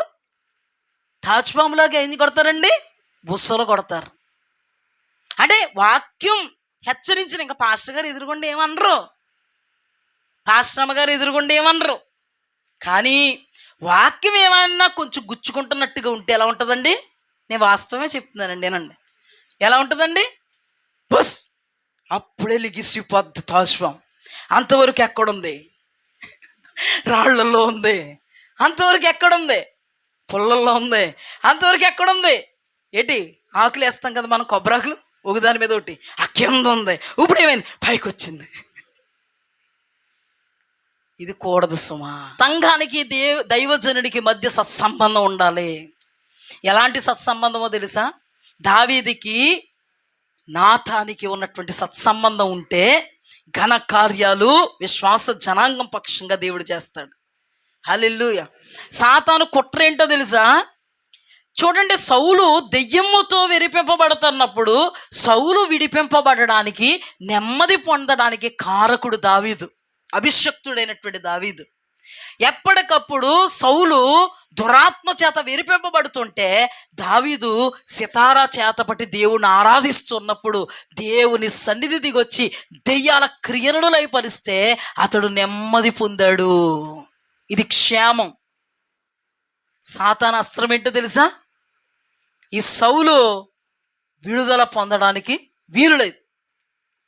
ఈ సౌలు పతనమైపోవాలి. పతనమైపోవాలంటే అభిషక్తుడైనటువంటి దావీదు దూరం అయిపోవాలి. జాగ్రత్తగా వినాలి. అభిషక్తుడైనటువంటి దావీదు ఏమైపోవాలి? దూరం అయిపోవాలి. అభిషక్తుడైనటువంటి దావీదు సౌలు విడుదల కొరకు ప్రాకులాడుతుంటే సౌలుకి సాతానుడు దావీదు మీద విషపు చూపు అంటే ఏంటో తెలుసా? పాము బుస్సులు లేచింది. జాగ్రత్త. ఈ పాయింట్ చాలా ప్రాముఖ్యం. పరిశుద్ధాత్మ దేవుడు ఎందుకు చెప్తున్నాడు? ఎంత ఈజీ. దావీదుని ఎప్పుడైతే సౌలు నుండి సాతానుడు దూరం చేశాడో సౌలు విషయంలో సాతానుగాడి యొక్క తంత్రాలు ఏమయ్యా? సక్సెస్ అయిపోయినాయి. చివరికి పతనావస్థకు దిగిపోయాడు. సౌలు కుటుంబం అంతా సర్వనాశనం అయిపోవడానికి కారణం అయిపోయింది. అందుకే దావీదుకి నాతానికి ఉన్నటువంటి సంబంధం సంఘానికి దైవ జనాంగానికి ఉండగలగాలి. తను వచ్చి నీవు చేసిన తప్పిదని ఎదురుగుండా చెప్పాడా లేదా? ఈ రోజుల్లో వాక్యం చెప్తున్నప్పుడు అర్థమైపోతేనే ప్రాబ్లం అయిపోతుంది. కానీ ఆ రోజు దావీదు ఎదురుగుండా వచ్చి ఏం చేశాడు? చెప్పాడు. చెప్పగానే దావీదు స్వీకరించాడు. ఈ రోజున నీకు నాకు మన పిల్ల తరాలకు రాకడ పర్యాంతం వరకు ఆశీర్వాదకరంగా మాదిరిగా మిగిలిపోయాడు దావీదు. హల్లెలూయా. దేవునికి స్తుతి కలుగుగాక. నువ్వు నిత్యరాజ్య మహిమలో ఆశీర్వాదదాయకమైన స్థలంలో నిశ్చయముగా నిలవబడాలంటే నీ కొరకు ఉద్దేశింపబడిన దైవ జనాంగము చెబుతున్నటువంటి వాక్యాన్ని నువ్వు స్వీకరించాలి. వ్యక్తిగతంగా కొన్ని సందర్భాల్లో నిన్ను హెచ్చరించేటువంటి పరిస్థితులు ముఖాముఖిగా వచ్చిన రిసీవ్ చేసుకోగలిగే సత్తా నీలో ఉందంటే అంధకార శక్తులను దునుమాడగలిగేటువంటి ఆత్మశక్తి నీలో ఉన్నట్టే. హల్లెలూయా. చాలా మంది అండి తమ జీవితంలో అనుకూల వచనాలు చెవిన పడగానే, ఎక్కడ పడగానే? అనుకూల వచనాలు చెవిన పడగానే, మరియ వందన వచనం వినగానే ఎలిజబెత్ గర్భంలో శిశు గొంతులేసేసినట్టు మన హృదయం లేగదూడ వలె ఏమవుద్ది? ఇష్టం లేని కానీ వచ్చాయంటే కోడి దూడ గొంతులేసినట్టు ఏమవుద్దండి హృదయం? ఏదన్నా ప్రవచనం రాగానే, స్వస్థత రాగానే, అద్భుతం జరగగానే, అది రాగానే ఇది రాగానే నో. దావీదు హృదయం పశ్చాత్తాపంతో నింపబడింది దేవుని వాక్కు రాగానే. ఆ పశ్చాత్తాపమే అతని జీవితాన్ని టర్న్ చేసింది. ఆ పశ్చాత్తాపమే కానీ అతని జీవితంలో లేకపోతే పతనమైపోవడం మనం చూద్దాం. ఆ పశ్చాత్తాపమే అతని జీవితాన్ని లేపడం, నిలబెట్టడం మనం చూడగలుగుతున్నాం. జాగ్రత్త సుమ. దైవజనుడు దైవజనురాండ్రు దేవుణ్ణి చూచుకుంటూ ముఖస్తుతి చేయకుండా దేవుడి వాక్యమును ప్రకటించే వారిగా ఉన్నారా? మీరు ధన్యులు, మీరు ధన్యులు. లేదా ముఖాలు చూసి మాట్లాడుతున్నారా? నేను చెప్తున్నాను దేవుని ఎదుట, మీరు దౌర్భాగ్యుల జాబితాలోకి వెళ్ళిపోతారు. కానీ చూడండి, హన్న అక్కడ దైవజనుడు, ఈమె హృదయం నలిగిపోయింది, విరిగిపోయింది, విసిగిపోయింది, వేసారిపోయింది. అయినా నా దేవుడు చూస్తాడని, దేవుడే నాకు సర్వం సమస్తమని దేవుని పాదాలు పట్టుకుంటే పానకంలో పుడకంటారా మీరు? అంటారా మీరు? అలాగ ఉండాలి ఆవిడికి అసలు. కానీ అలా లేదు. ఖచ్చితంగా డైలాగ్ వాడతావు. నేనేమో దేవుడితో మమేకం అయిపోతుంటే నువ్వు దైవజనుడివా, ఏం మాట్లాడుతున్నావు? అసలు మామూలుగా ఉండదు, మామూలుగా ఉండదు పద్ధతి. ముసలోళ్ళు అయినా రుసరుసే, పడుచోళ్ళు అన్నా రుసరుసే, ఎదురుగుండా నేడువే, ఇంటికి వెళ్ళిపోయి ఇచ్చేసాను గట్టిగా అనడమే. అదేదో పెద్ద గొప్ప కార్యం చేసినట్టు. కానీ ఏం చేసిందండి? ఏం చేసింది తెలుసా? నా ఏలినవాడా. హల్లెలూయా, దేవునికి స్తుతి కలుగుగాక. మన భర్తలు మనకు యజమానులే, కానీ ఏదన్నా తేడా వచ్చిందంటే యావండి అన్న పదం మానేసి, పాస్టర్మ గారు ఇంకా ఆపండి అనకండి, యావండని పదం మానేసి ఎటి అక్కడ ఇట్టాను చూడు, అక్కడ ఇట్టాను, అన్న పెట్టాను తిని కూర సాలేదా అంటే వ్యక్తిత్వాలు ఎలా మారిపోతున్నాయండి? వ్యక్తిత్వాలు ఎలా మారిపోతున్నాయి? నేను అనేది అది కాదు. మనుషులు అన్నాక వ్యక్తిత్వాలు మారవా? మారతాయి. మారకుండా ఇలా ఉండాలని దేవుడు చెప్తున్నాడు. అక్కడ నా ఏలినవాడా, నన్ను పనికి మాలిన దానికి ఎంచొద్దయ్యా అంటే ఆయన ఏమనించినట్టు? అక్కడ పనికి మాలిందానా, త్రాగుబోతు, మద్యపు మత్తులో ఏం చేస్తున్నావో తెలియకుండా దేవుడి దగ్గరకు వచ్చి ఊగుతున్నావా అని దాని అర్థం. అంతలా మాట్లాడిన వ్యక్తిని కూడా నా ఏలినవాడా అని అందంటే ఆమెలో ఎంత ఆత్మీయత, ఎంత సహనం లేకపోతే అలా ఉంటుందండి. ఈ రోజున మనం నేర్చుకోవాల్సింది అదే. నేనైనా మీరైనా నేర్చుకోవలసింది అది. అది నేర్చుకుంటే ఆమె జీవితంలో ఘనకార్యాలు పూనుకున్న దేవుడు మన జీవితంలో ఘనకార్యాలు పూనుకొని జరిగించి నెరవేర్చి చూపగల సమర్థుడు. హల్లెలూయా. అప్పుడు అంటున్నాడు చూడండి, ఆయన గొప్ప దైవజనుడు అండి. ఆయన నోటి మాటను దేవుడు రూఢిపరుస్తాడు. ఆయన అంటున్నారు, అమ్మా నీవు ఇశ్రాయేలీల దేవునితో చేసుకున్న మనవిని ఆయన నీకు జరిగించునుగాక, సమాధానం గలదానవై వెళ్ళిపో. అద్భుతం జరిగిపోయిందండి. అంత అద్భుతం జరిగిందంటే ఎంత అద్భుతాన్ని పొందుకుందండి ఆవిడ అంటే, అంతవరకు కూడా గొడ్రాలతనం అనబడేటువంటి కొండ వెళ్ళి సముద్రంలో పడిపోయింది. హల్లెలూయా. అంతవరకు ఆమె నింద మహావృక్షముగా కాయలు పువ్వులతో జనాలందరికీ కనబడుతూ ఉంటే, అంత శాపమని జనాలందరూ అనుకుంటే దీని వేళ్లలోంచి తీసాడు దేవుడు. హల్లెలూయా. అంటే నిజంగా ఒక మాట, ఆ దైవజనుడు అక్కడ ఆ అద్భుతమైనటువంటి ప్రవచన వాక్కును విడుదల చేయడానికి ఆమె అద్భుతమైన అవకాశం ఇచ్చింది. కార్యం ఎక్కడ జరిగింది? ప్రార్థన చేసుకున్నప్పుడు జరగలే కార్యం. కార్యం ఎక్కడ జరిగిందంటే దైవజనుడు వాక్కు విడుదల చేసినప్పుడు జరిగింది కార్యం. దైవజనుడు అంటే ఆషామాషిగా తీసుకోవచ్చుమా. దైవజనుడు నోటి మాటలను రూఢిపరిచేవాడు ఆయన. హల్లెలూయా. అందుకే ఎలీషా నోటి మాట షూనేమీయురాలు పక్షముగా రూఢిపరిచినవాడు.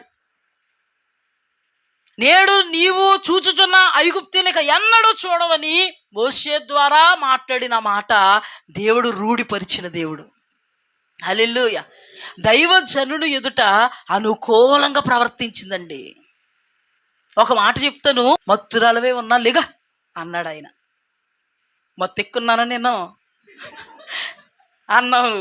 అన్నావు నువ్వు దీవింపబడదు అంటాడు ఆయన. చెప్పు, నీ గర్భం తెరవబడును గాక అంటాడా? కోపం వచ్చి వెళ్ళిపోతాడు, ఇంకేం మాట్లాడవు. ఓహో మొత్తురాడు అనుకున్నాను, మొత్తురాదు కాదా, అంతే, అక్కడ క్లోజ్. దైవజనుడు దేవుని ఏర్పాటండి. దైవజనుడు దేవుని నోటిని, దేవుని మాటను పలికినప్పుడు అది దేవుడు ఆమెన్ అంటాడు, అనాల్సిందే. కానీ ఈమె ఒక అద్భుతమైన వాక్కు విడుదలవ్వడానికి ఆమె సహనం కారణమైంది. ఈరోజు నీకు సహనం లేకే కదా గయ్యాలనిపించుకుంటున్నావు. ఈరోజు నీకు సహనం లేకే కదా భర్తతో మారు అనిపించుకుంటున్నావు. ఈ రోజున సహనం లేకే కదా నీ భార్యతో, ఏంటి నీ పరిస్థితి మార్చుకో, ఎప్పుడు ప్రార్థన చేస్తూ ఉంటావు, బతుకు మార్చుకో అంటున్నారా? అంటున్నారు లేదా? ప్రార్థన కాదయ్యా బ్రతుకు మారాలి, ప్రార్థన కాదయ్యా జీవితం మారాలి, ప్రార్థన కాదయ్యా స్థితి గతి మారాలి, సాక్ష్యం మారాలి. హల్లెలూయా. నీకు ప్రార్థన కంటే సాక్ష్యం ముఖ్యం. నీకు ప్రార్థన కంటే నీ వ్యక్తిత్వం దేవుడు మనిషి అంగీకరించడం ముఖ్యం. నీకు ప్రార్థన కంటే నీ ప్రవర్తన ముఖ్యం. ప్రార్థన కంటే నీ వైఖరి ముఖ్యం అంటారండి చాలామంది. చాలా ప్రార్థనా పరులు అన్నారనికి ఎవరినన్నానే రీల్ తిరిగేద్ది అక్కడ, మైనస్ రీళ్ళు, నెగిటివ్ రీలు. ప్రార్థనా పరులు అన్నప్పుడు మనకి ఏ రీల్ తిరగాలి కదా. ఎస్, నిజమే. ప్రార్థన ఆత్మీయత, అద్భుతమైన స్వభావం, అద్భుతమైనటువంటి సహనం, అద్భుతమైన ఓర్పు, దైవీకమైనటువంటి స్థితి గతి. చూడండి, ఆమె సహనం, ఆమె ఓర్పు, ఆమె వ్యక్తిత్వం దైవజనుని నోట గుండా ఒక అద్భుతమైన వాక్కు విడుదలవ్వడానికి అవకాశంగా నిలబడింది. హల్లెలూయా. అద్భుతం జరిగింది. కుమారుడు పుట్టాడు. దేవుడికి ఇచ్చిన మాటను బట్టి ప్రతిష్ఠించేసింది. పాలు విడవగానే ఏం చేసింది? ప్రతిష్ఠించి. హన్న జీవితంలో మనం మైనస్లు ఎక్కడ చూడం. కొంత దేవునికి ఇచ్చిన ప్రాధాన్యత, మరి కొంత దయ్యం అనబడే సాతానికి ఇచ్చినటువంటి ప్రాధాన్యతను ఎక్కడ మనం చూడం. అద్భుతం ఏంటంటే రెండు వ్యక్తిత్వాలు కలగలిపి చూపిస్తాం మనం. అంటే మనలో ఉన్న టాలెంటెడ్ పర్సన్స్ అనమాట. మనం రెండు కలగలిపి చూపిస్తూ ఉంటాం. కానీ దేవుడు రెండు కలగలిపి చూపిస్తే ఇష్టపడ్డాం. మనకు ఆధ్యాత్మికమైన సౌందర్యం చాలా ప్రాముఖ్యము. హల్లెలూయా. మనము దేవునికి మాత్రమే, దేవుడు చెప్పినటువంటి సత్క్రియలకు మాత్రమే, మినహాయింపు లేదు. అది ఉంచుకోవచ్చు, ఇది ఉంచుకోవచ్చు, అమ్మ పర్లేదు అడ్జస్ట్ అవుతానని అనేవాడు కాదు మన దేవుడు. మీరు సత్క్రియలు చేయాలన్నాడు, ఓపికగా చేయాలన్నాడు. మీ సత్క్రియలు సమాజము చూచి పరలోకమందున్న మీ తండ్రిని మహిమపరుచినట్లు వారు ఎదుట మీ సత్క్రియలు ప్రకాశింప చేయమన్నాడు. మనుష్యులు ఎదుట మనం ప్రకాశింపజేయాల్సిన ఏంటి? సత్క్రియలు. మంచి అనిపించుకోవాలి, నీతి అనిపించుకోవాలి, న్యాయం యథార్థత అనిపించుకోవాలి. దీని రిలేటెడ్ కొంత దేవుడు ఇప్పుడే బయలుపరుస్తున్నాడు. నాకు బుధవారం దేవుడు అవకాశం ఇస్తే చెప్తాను.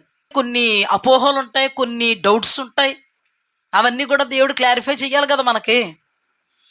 కానీ ఒక అద్భుతమే ఆమె పక్షంగా జరిగితే అద్భుతంగా ఒక కుమారుణ్ణి సంపాదించుకుంది.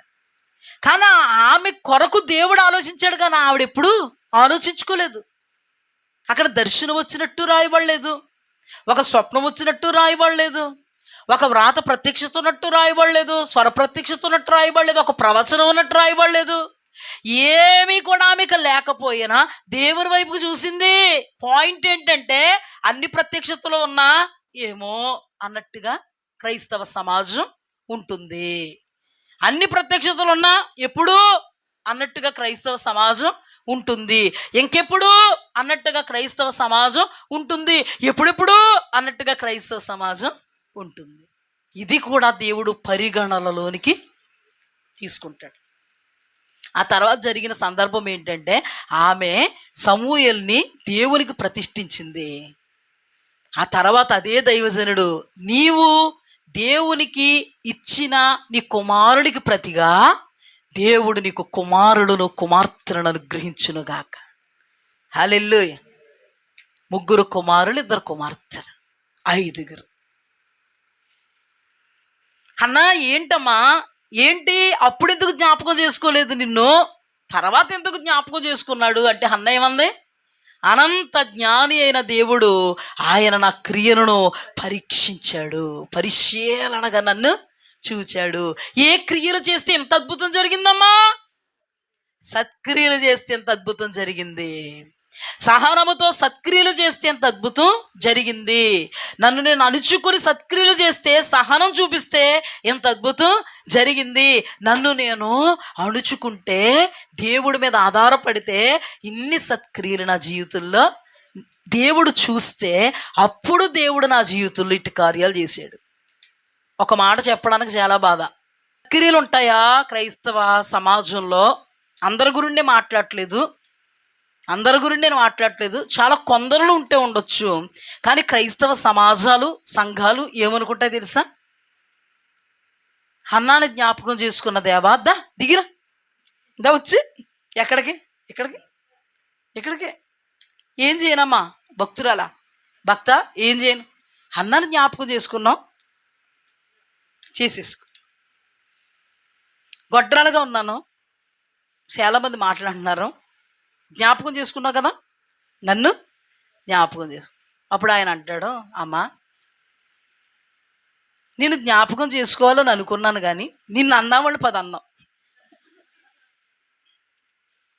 అద్భుతం ఏంటంటే అమ్మా, నీకు భక్తి ఎక్కువ, భయం లేదు అనేసి వచ్చి ప్రార్థన చేసాం. ఇందులో ఏం పడింది?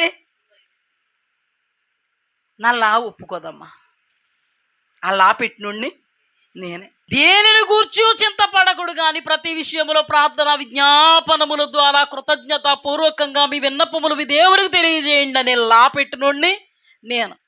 దీని అంతటికి వ్యతిరేకంగా అన్నీ చేసేసుకుని దా దిగిరా అంటే లా వాక్యం ఒప్పుకోదు. మరి హన్నాకిచ్చావు, హన్నా క్రియలను పరిశీలనగా చూచాను. హన్నా సత్క్రియలు ఓపికతో చేసింది, కోప కారణాన్ని బట్టి ప్రార్థన చేసింది. నా సన్నిధిలో ప్రార్థన చేస్తే దైవజనుడు ద్వారా ఒక వాక్కు విడుదల చేస్తే వాక్కు కట్టుబడింది. ఆ దినం మొదలుకొని అన్నపానములు మానలే. ఘన ప్రియారిటీ నాకు ఇచ్చింది. బల్లెముగా ఉంది పెనిన్న. ఏ రోజు కూడా పెనిన్నను మాట్లాడింది కాదు.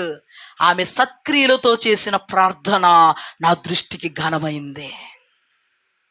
అందుకే ఏం చేసావు ప్రభువా? ఏం చేశానా?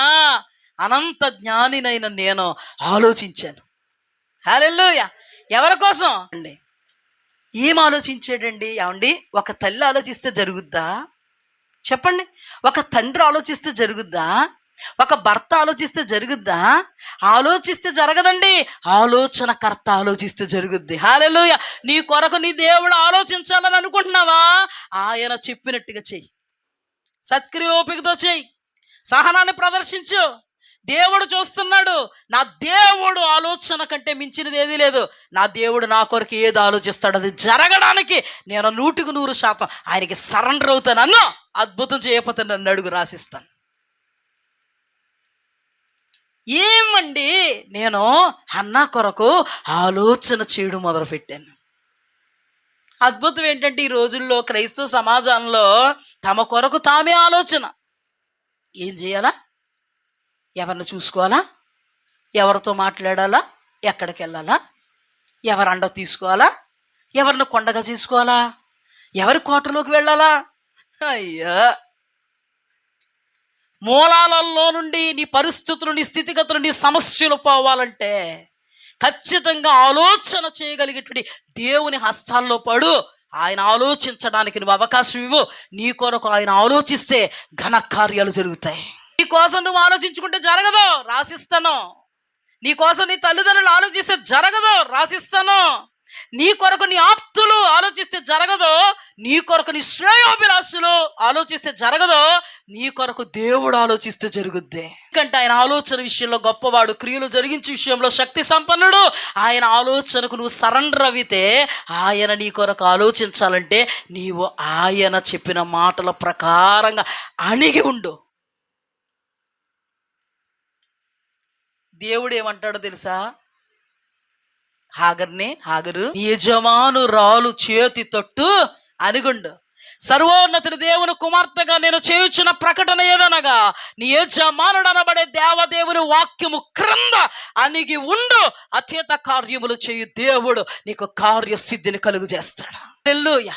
నువ్వెవరికి ప్రియారిటీ ఇస్తున్నావో దేవుడు పరిశీలనగా చూస్తున్నాడు. ఆయన ఆలోచించడానికి నీవు అవకాశం ఇస్తావా? నీ చేతుల్లోనే ఉంది. నువ్వు అవకాశం ఇస్తున్నావా? అవకాశం ఇవ్వట్లేదా?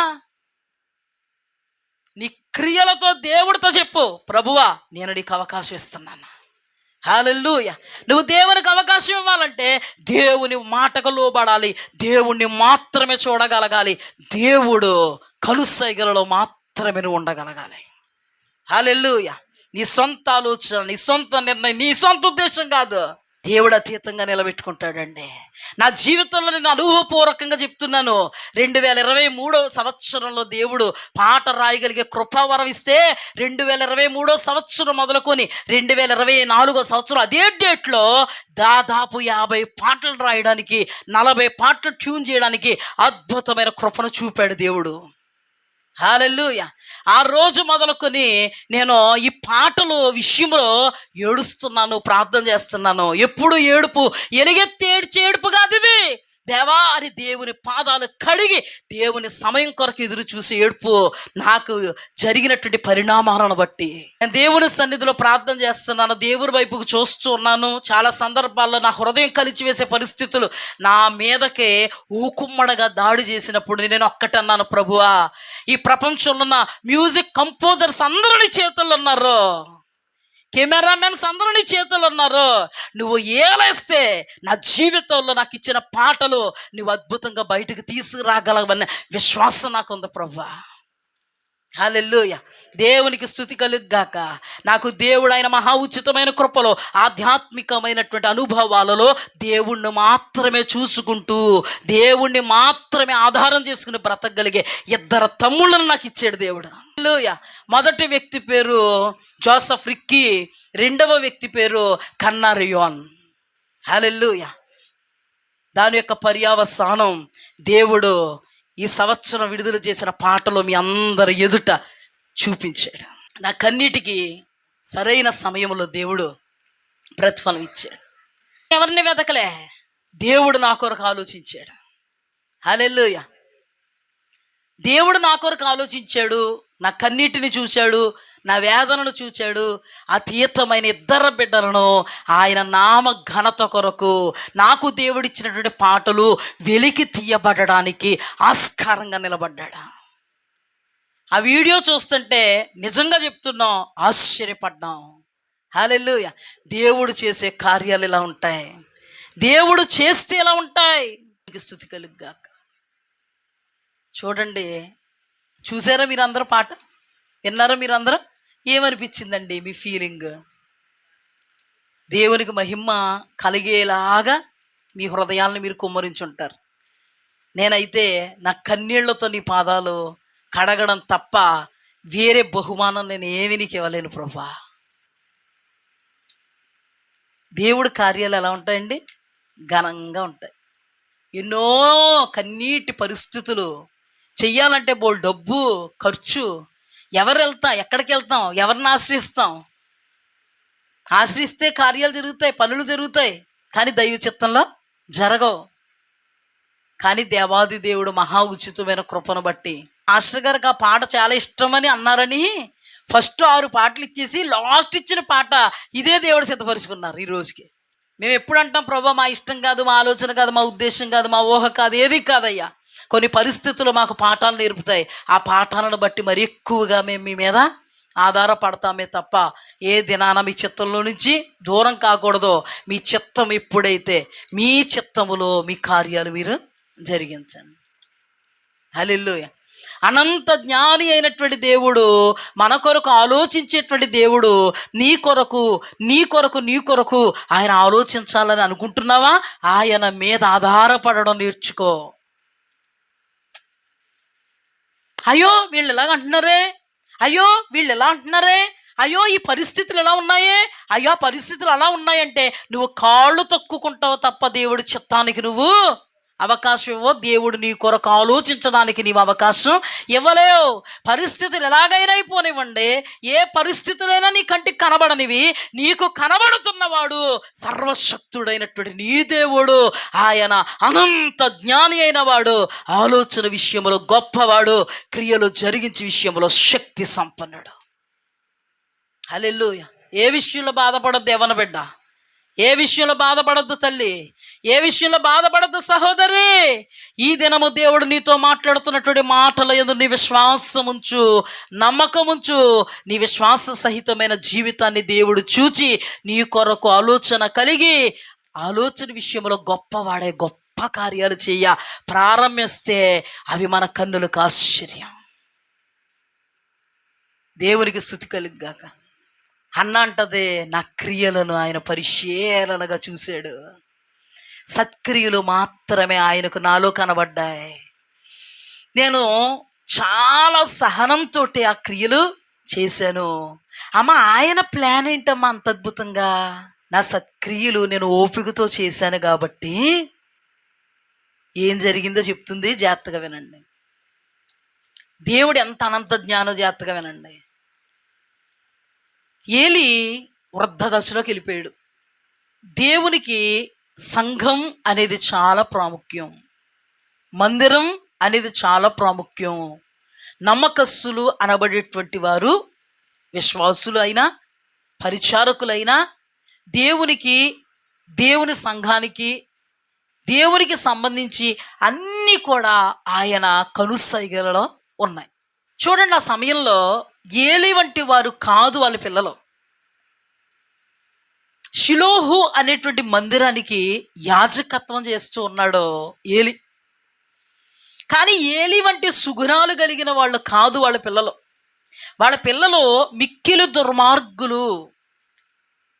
శరీర కార్యములు స్పష్టంగా వారి జీవితాలలో మనం చూడగలుగుతాం.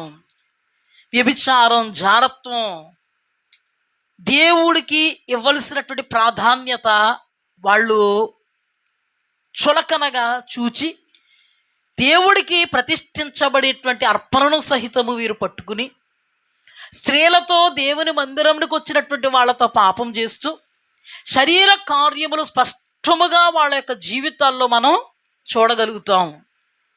తండ్రి వంటి వారు కాదు. తండ్రి వృద్ధ దశకు వచ్చేస్తే ఇప్పుడు దేవుడు ఆలోచిస్తున్నాడు, ఏలి మంద దృష్టి వచ్చింది, ఏలి వృద్ధుడైపోయాడు, ఏలి తర్వాత ఇప్పుడు నాకు నమ్మకమైన యాజకుడు కావాలి. ఏమని? ఏలి ఎంతవరకు బ్రతుకుతాడు దేవుని కనుసైగల్లో ఉంది. మిక్కిలి దుర్మార్గులుగా ఉన్న వాళ్ళని ఎప్పుడు అంతం చేయాలి ఆలోచన దేవుని మదిలో ఉంది. ఏ సమయానికి నేను యాజకుడిని రెడీ చేసి నిలబెట్టాలి, ఏ సమయానికి యాజకుడిని రెడీగా స్థానంలో నిలబెట్టాలి ఆలోచన ఉంది. ఆయన పరిశీలనగా చూస్తున్నప్పుడు, చూడండి దేవుని వాక్యంలో ఆయన చూస్తున్నప్పుడు అంట, ఆయన ఎవరిని కనుగొన్నాడంట? దావీదుని కనుగొన్నాడంట. ఏం చూస్తున్నప్పుడు? మీకు అర్థం కావడానికి ఏం చూస్తున్నప్పుడు? సౌలు అక్రమ క్రియలు, శరీర కార్యాలు, దేవునికి అవిధేయత, దేవుడి చిత్తాన్ని నెరవేర్చకపోవుట, దేవుని కార్యాలని దేవుని చిత్తాన్ని చులకనగా చేయుట దేవుడు చూసినప్పుడు ఆయన చూస్తున్నాడు. ఎవరి కోసం? నమ్మకమైన రాజరికాన్ని చేసే ఒక వ్యక్తి కోసం. అప్పుడు ఆయన ఎవరిని కనుగొన్నాడంట? ఎస్, దావీదుని కనుగొన్నాడు. ఇప్పుడు ఆయన చూస్తున్నాడు. ఏం చూస్తున్నారు? మిక్కిలి దుర్మార్గులుగా హొఫ్ని ఫినెహాసులు తమ్మును తాము చేసుకున్నారు.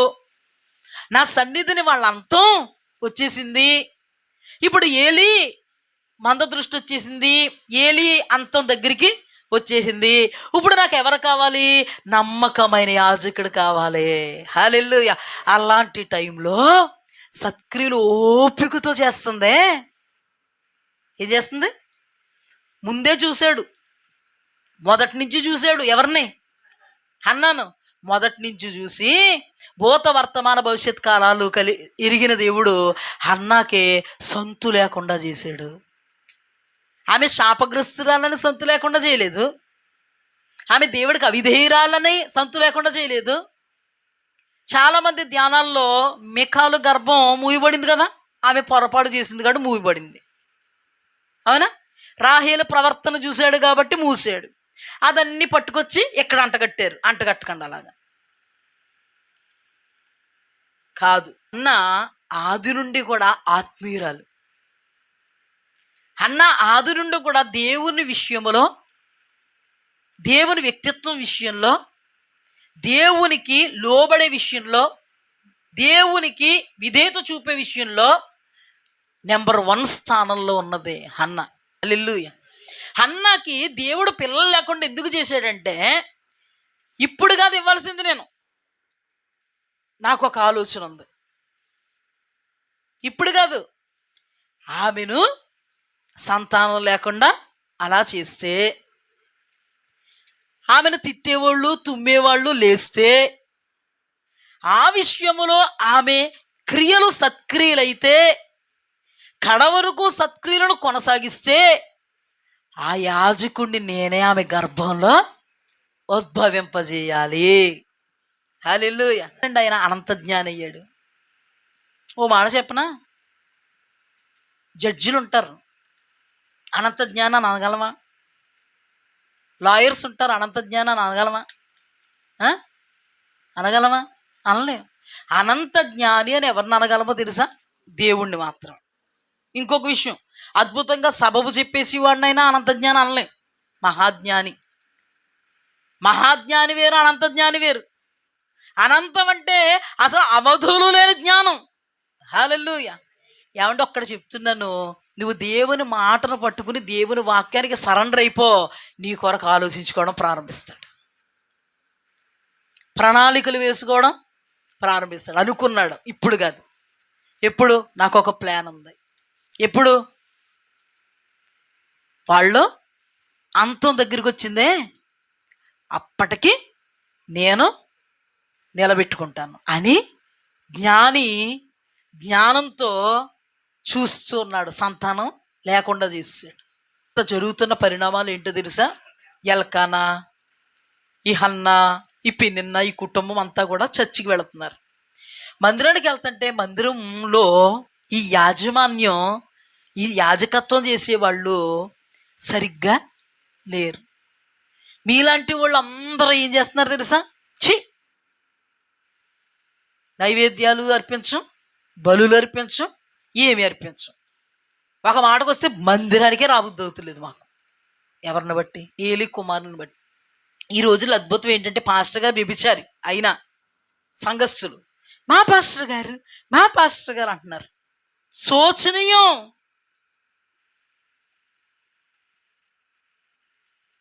అద్భుతం ఏంటో తెలుసా?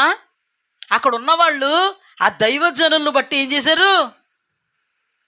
రావడం వాళ్ళకి అసహ్యం అయిపోతే, నేను అంటాను, ఆత్మీయులాంటి వాళ్ళు ప్రార్థన చేసి ఉంటారు. హల్లెలూయా. తట్టుకోలేకపోతున్న వాళ్ళు ప్రార్థన చేసి ఉంటారు, మొర్ర పెట్టుంటారు, ఎలుగెత్తేడ్చుంటారు, ప్రభువా ఈ యాజకులు తమ్మును తావే శాపగ్రస్తులుగా చేసుకున్నారు, మాకు ఒక యాజకుడు కావాలి.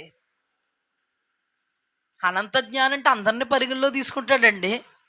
ఒకవైపు ఈ పిల్లల్ని చూస్తున్నాడు, ఏలిని చూస్తున్నాడు, ఒకవైపు సతమతమైపోతున్న విశ్వాస జనాంగాన్ని చూస్తున్నాడు. నాకు తెలియక అడుగుతున్నాను, సతమతమైపు ప్రార్థన చేసిన వాళ్ళు మంచివాళ్ళ? ఎలాంటి పాస్టర్ అయినా పర్లేదు, మాకు నెత్తిమే చెయ్యేసి ప్రార్థన చేయాలి అంతే అనుకున్నవాళ్ళు కరెక్టా? చెప్పండి అమ్మా. అలాంటి వాళ్ళ దగ్గరికి వెళ్ళి నెత్తిమే చెయ్యేసుకుని ప్రార్థన చేసుకుంటే ఆ బలహీనతలన్నీ అంటుకుంటాయి. దరిద్రం. ఎలా పడితే ఒక నీతి లేని పాస్టర్స్ ఉన్నారు, చెప్పడానికి బాధాకరం. ఒక న్యాయం లేని పాస్టర్స్, యథార్థత లేని పాస్టర్స్, నమ్మకత్వం లేని పాస్టర్స్, దేవుని ఎదుట దేవుని వాక్యాన్ని నెరవేర్చడానికి ఏమాత్రము భయముతో కూడిన భక్తి లేనటువంటి దైవ జనులు ఉన్నారు. చెప్పడానికి బాధాకరం. వీళ్ళని ఎంతో మంది ఫాలో అవుతుంటే వీళ్ళకి వ్యక్తిగత జీవితాలు వద్దు. ఏం కావాలి? పాస్టర్ గారు కావాలి, ఇంకా రమ్మన్నప్పుడు రావాలి, ఇంకా పెళ్ళిళ్ళు చెయ్యాలి, ఇంకా పెన్నక ప్రార్థన చేయాలి, ఇంకా. ఇక్కడ అద్భుతం ఏంటో తెలుసా? అసహ్యపడిన వాళ్ళు దేవుడి సన్నిధిలో ప్రార్థన చేస్తున్నారు. ఏంటి నాయన ఈ కర్మ, ఏంటి నాయన ఈ బాధ, మీ దగ్గరకు వస్తే ప్రశాంతత ఉంటుందని, మీ దగ్గరకు వస్తే సమాధానం ఉంటుందని భక్తితో శ్రద్ధాశక్తులతో మీ పాదాల దగ్గరకు వచ్చి నైవేద్యాలు అర్పిస్తుంటే, బలులు అర్పిస్తుంటే, నాదా అసహ్యమైపోయేటువంటి పరిస్థితుల్లో దైవ జనాంగం యొక్క స్థితిగతులు ఎలా ఉన్నాయే అని గుండెలు బాదుకుని దేవుని సన్నిధిలో ప్రార్థిస్తున్న వారిలో హన్నా కూడా ఉంది. హల్లెలూయా, హన్నా కూడా ఉంది. అందుకే దేవుని ఆత్మతో హన్నా ఏముందో తెలుసా? నాకు నింద తొలగించు, ఆ బిడ్డను నీకు అప్పచెప్తాను. హల్లెలూయా. నువ్వు నాకు నింద తొలగిస్తే ఆ బిడ్డను నీకు అప్పగిస్తే నీవు ఆ బిడ్డను ఎలా మలుచుకుంటావు, అలా మలుచుకుంటావు నాకు తెలుసు. ఆత్మ నడిపింపు. ఎలా చేయాలండి ప్రార్థన? ఓ మాట నన్ను కూడా కలుపుకుని నువ్వు నేను ఎలా చేస్తాను చెప్పు. ప్రభా, ఒక కుమారుడివి ప్రభా, నీ నామ ఘనత కుమారుడివి ప్రభా, నీ కోసం పెంచుతానయ్యా కౌగిట్లో పెట్టుకుని అంటే నా దగ్గర ఉంచుకుంటానని. కానీ దేవుడు ఆమెను ఎలా నడిపిస్తున్నారు? ఆమె ఎలా నడుస్తుంది? ప్రభువా, ఒక మగబిడ్డ నువ్వే. మగబిడ్డ అందా లేదా? యాజకత్వానికి ఆడబిడ్డ పనిచేద్దా? మగబిడ్డని అడిగిందా లేదా? స్పష్టంగా చదివారులేదు. నేను ఏం చెప్తే అది ఊపుతున్నారా? మగబిడ్డ అని ఉంటుంది అక్కడ. మగబిడ్డ నువ్వు, నీకే ప్రతిష్ఠిస్తా. అతని తల మీదకి క్షౌరపు కత్తి రాకుండా నీకు ప్రతిష్ఠ చేస్తాను ప్రభువా. ఆడబిడ్డ అయినా నిందపోదు కదండి. ఆడబిడ్డ పుడితే నిందపోదా? గొడ్రాలని నిందపోదా? మరి ఆ మగబిడ్డని ఎందుకు అడిగింది? అప్పటికే బాధలో ఉన్నారు వీళ్ళందరూ. అంటే నైవేద్యాలు అర్పిస్తుంటే, బలులు అర్పిస్తుంటే వీళ్ళకు ఉడకబెట్టిన మాంసాన్ని దేవుడు ప్రతిష్ఠించాడు, వాళ్ళకి అప్పగిస్తున్నాడు. అది వద్దంట అయ్యగారికి. ఉడకబెట్టిందంతా కూడా టేస్ట్ ఏముంటలేదు. నాకు తెలియక అడుగుతున్నా, టేస్ట్ తింటలేదా? పనివాడు పంపుతున్నాడు, వాడు వచ్చి అంటున్నాడు ఇంకా దేవుడికి ఇంకా నైవేద్యం అర్పించలేదు, ఏమి చేయలేదు, రా మాంసం ఇవ్వమన్నాడు మా యజమానుడు. ఎవరో యాజకుడు. అయ్యయ్యో, ఇప్పుడేంటి? తర్వాత పట్టుకెళ్దు, అదిగో పెడుతున్నాం పట్టుకెళ్దు. ఉడకబెట్టింది వద్దంట మా అయ్యగారికి, పచ్చి మాంసం కావాలంట. అయ్యో తప్పు కదా, నువ్వు అట్లే దౌర్జన్యం. ఎవరిని చూసుకుని? ఈ రోజుల్లోనండి దైవజనులు అలాగున్నారు, వాళ్ళ కుడిభుజాలు అలాగున్నారు ఊపుకుంటా. ఈ దైవజనులు కుడిభుజాలు, వీళ్ళు బాడీ గార్డ్స్ నిలబడతారు. ఈ దైవజనుడి కోసం ఎంత అక్రమన్నా చేస్తారు. ఇప్పుడు ఏలి కుమారులైన హొఫ్ని ఫినోహోసులు ఎంత దౌర్భాగ్యులు, శరీర కార్యాల్లో ఉన్నవాళ్ళు. కానీ వాళ్ళ కుడిభుజాలు ఉన్నాయా లేదా? కుడిభుజం అంటే ఇది కాదు, అర్థమైందా? పర్సన్స్, మెయిన్ పర్సన్స్ ఉన్నారా? వాళ్ళు ఏం చేస్తున్నారంట? దౌర్జన్యం, అక్రమం, మోసం, మూర్ఖత్వం. మూర్ఖులు వాళ్ళ పేరు చెప్పుకుని బతికే దౌర్భాగ్యులు. నేటి వరకు కూడా ఇటువంటి దౌర్భాగ్యం ఉందా లేదా అంటే నా కళ్ళతోనే చూస్తున్నాను. నేటి వరకు దౌర్భాగ్యం ఉంది. వీళ్ళు చెప్తారు, మీరేంటంటే చెప్పింది నేను చూస్తున్నాను, మరి ఏం చేయను? మీరు చూడట్లేదు పాపం, నేను చూస్తున్నాను. నీతికి కుడిభుజంగా ఉండు, న్యాయానికి కుడిభుజంగా ఉండు, యథార్థకు కుడిభుజంగా ఉండు, నమ్మకత్వానికి కుడిభుజంగా ఉండు, టోటల్గా వాక్యానికి అనుకూలంగా ఉన్న వారికి కుడిభుజంగా ఉండు. మోషే ఆత్మీయుడండి. మోషే చేతులు బరువెక్కినప్పుడు బలపరచడానికి అహరోను హూర్లు ఉన్నారు. హల్లెలూయా. వీళ్ళెవరంట? వీళ్ళెవరు? కొరాహును బలపరచడానికి 250 మంది. ఎవరిని బలపరచడానికి? కొరాహును బలపరచడానికి 2 కుటుంబాలు స్ట్రాంగ్, వాళ్ళు పోయారు, వీళ్ళు పోయారు. మోషేను బలపరచడానికి అహరోను, హూరు చరిత్రలో మిగిలిపోయారండి ఆశీర్వాదదాయకంగా. దైవజనుడు తప్పు చేస్తే అద్భుతంగా ఎదురుగుండా వెళ్ళి గద్దించాలి. అంత సత్తా లేకపోతే ఉపవాసంతో దేవుడి సన్నిధిలో ప్రార్థన చేయి, నువ్వు బాగుపడతావు. నువ్వు ప్రార్థన చేస్తున్న దైవజనుడు బాగుపడతాడు. అంతేగాని అవక తవకగా దౌర్భాగ్య దశలో తుచ్చనీయమైన శరీర కార్యాలతో నశించిపోతున్న వారిని నెత్తి మీద పెట్టుకుని అతను ఏదంటే అదే, అతను సై అంటే మేము సై అంటాం, ఊగమంటే ఊగుతాం. ఇద్దరు ఊగుతారు నరకంలో. ఎప్పుడు? జాగ్రత్త సుమ. మంచి మనస్తత్వాలు కలిగిన వాళ్ళు కావాలండి. పగవాడు లెక్కలేనని ముద్దులు పెడతాడేమో, నిజమైనటువంటి స్నేహితుడు గాయాలు చేస్తాడా? ఈ రోజున నిన్నెవరైనా గాయాలు చేస్తున్నారా? వాళ్ళే నీకు నిజమైన స్నేహితులు. నువ్వు పాడైపోతున్నా, నీ వైఖరి, నీ ప్రవర్తన బాగోకపోయినా నువ్వే బాగు, నువ్వే బాగు, ఓగు ఓగు అంటున్నారేమో. జోగుతారు. ఎక్కడ? పగవాడు లెక్కలేని ముద్దులు పెడతాడు. వాడే మన శత్రువు, మన నాశనాన్ని కోరుకున్నవాడా. కానీ నిన్ను ప్రేమించేటువంటి నిజమైన స్నేహితుడు గాయాలు చేస్తాడు. ఈరోజు నిజమైన దైవజనుడు చేస్తున్న గాయం నీ బాగు కోసం. నిజంగా డాక్టర్ అనబడిన వాడు నీకు ఆపరేషన్ చేసి గాయం చేస్తాడు. ఆ గాయమే నువ్వు కోలుకోవడానికి, నువ్వు సరిచేయబడ్డానికి, ఆరోగ్యవంతంగా నిలబడ్డానికి కారణమవుద్ది. హల్లెలూయా. అందుకే నేను అంటున్నాను, హెచ్చరిక ఉపదేశాన్ని ఇప్పుడు కూడా మీరు కాలదనుకోవద్దు. దేవుడు చూడండి ఎలా ప్లాన్ చేశాడో తెలుసా? హొప్ని ఫినోహోస్సులు అంతం నా సన్నిధిలో వచ్చేసింది. ఏలి కుమారులు ఒక్క మారే మరణమైపోతారని నేను డిక్లేర్ చేశాను. అంతకుముందు నీ ఆలోచన ఏంటి ప్రభా? ఈలోపు సత్క్రియలు ఓపికతో చేసిందే నా బిడ్డ. ఆ క్రియలను నేను పరీక్షించినప్పుడు ఆ క్రియలలో ఆమె పాస్ అయింది. పాస్ అయితే నేనేం చేయాలి? ఇప్పుడు పాస్ అయితే ఏమివ్వాలి? బహుమానం ఇవ్వాలి. హల్లెలూయా. గర్భఫలం యెహోవా ఇచ్చు బహుమానమే. ఆ బహుమానం ఇవ్వాలనుకున్నాడు. హల్లెలూయా. నింద తొలగిపోతే మామూలు విషయం, పెద్దేం కాదు. ఎలాంటి ఇచ్చాడండి?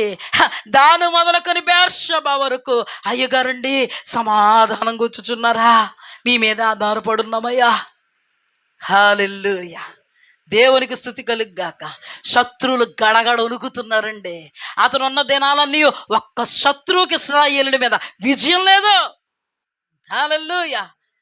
దేవునికి స్తుతి కలుగ్గాక. అతడు నాయకత్వాన్ని వహించాడు. సుభిక్షంగా ఇశ్రాయేలు జనాంగం జీవించగలుగుతుంది. హల్లెలూయా. అపజయ పాలైనప్పుడు మీ అపజయానికి కారణం ఏంటో తెలియజేశాడు, హెచ్చరించాడు. నీళ్లు పారబోయినట్లుగా మీ పాపాలు పారబోయినన్నాడు. దేవునికి సర్వాంగ బలిని అర్పించాడు. దేవుడు మెండైన ఉరుముల వర్షం పంపి శత్రు సమూహాన్ని నిర్మూలపరిచాడు. ఇటువంటి కార్యాలు సమూయేలున్నంత వరకు దేవుడు చేస్తూనే ఉన్నాడు. హల్లెలూయా. సమూయేలా, నిన్న కన్న తల్లిదండ్రులయ్యా, నీవు కుడిచిన స్తన్యములు ధన్యములు. హల్లెలూయా. ఏమండి మామూలుగా ఇచ్చేస్తేనండి నిందపోదా? నువ్వు దేవుని కొరకు నువ్వు అణుచుకుని బ్రతుకు. నీ కొరకు దేవుడు అతీతమైన ఘనకార్యాలు చేసి చూపుతాడు. హల్లెలూయా. ఆలోచించండి, ఒక ఆడబిడ్డనో ఓ మగబిడ్డనో నార్మల్గా ఉన్నవాడిని ఇచ్చేస్తే నిందపోదా? పోదా? ఏమంటే ఎందుకండి ఆ గర్భఫలాన్ని ఆశీర్వదించాలనుకున్నాడు? ఇశ్రాయేలుల జనాంగం అంతటికి దాను మొదలుకొని బెర్షెబా వరకు ఆశీర్వాదదాయకంగా ఒక శిరస్సుగా ఎందుకు నిలబెట్టాలనుకున్నాడు? సమూయేలు రాజులను అభిషేకిస్తున్నాడండి. దేవుని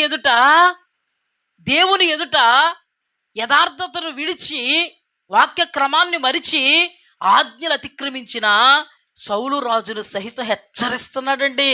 ఎవరో? సమూయేలు. ఎదరు హెచ్చరిస్తాడో వెనక కన్నీటితో ప్రార్థన చేస్తాడో ఎత్తడండి నిజమైనటువంటి స్నేహితుడు. హల్లెలూయా. ఏం ఆలోచించాడు దేవుడు? హన్నా, నీ క్రియలు నన్ను మరిపిస్తున్నాయి.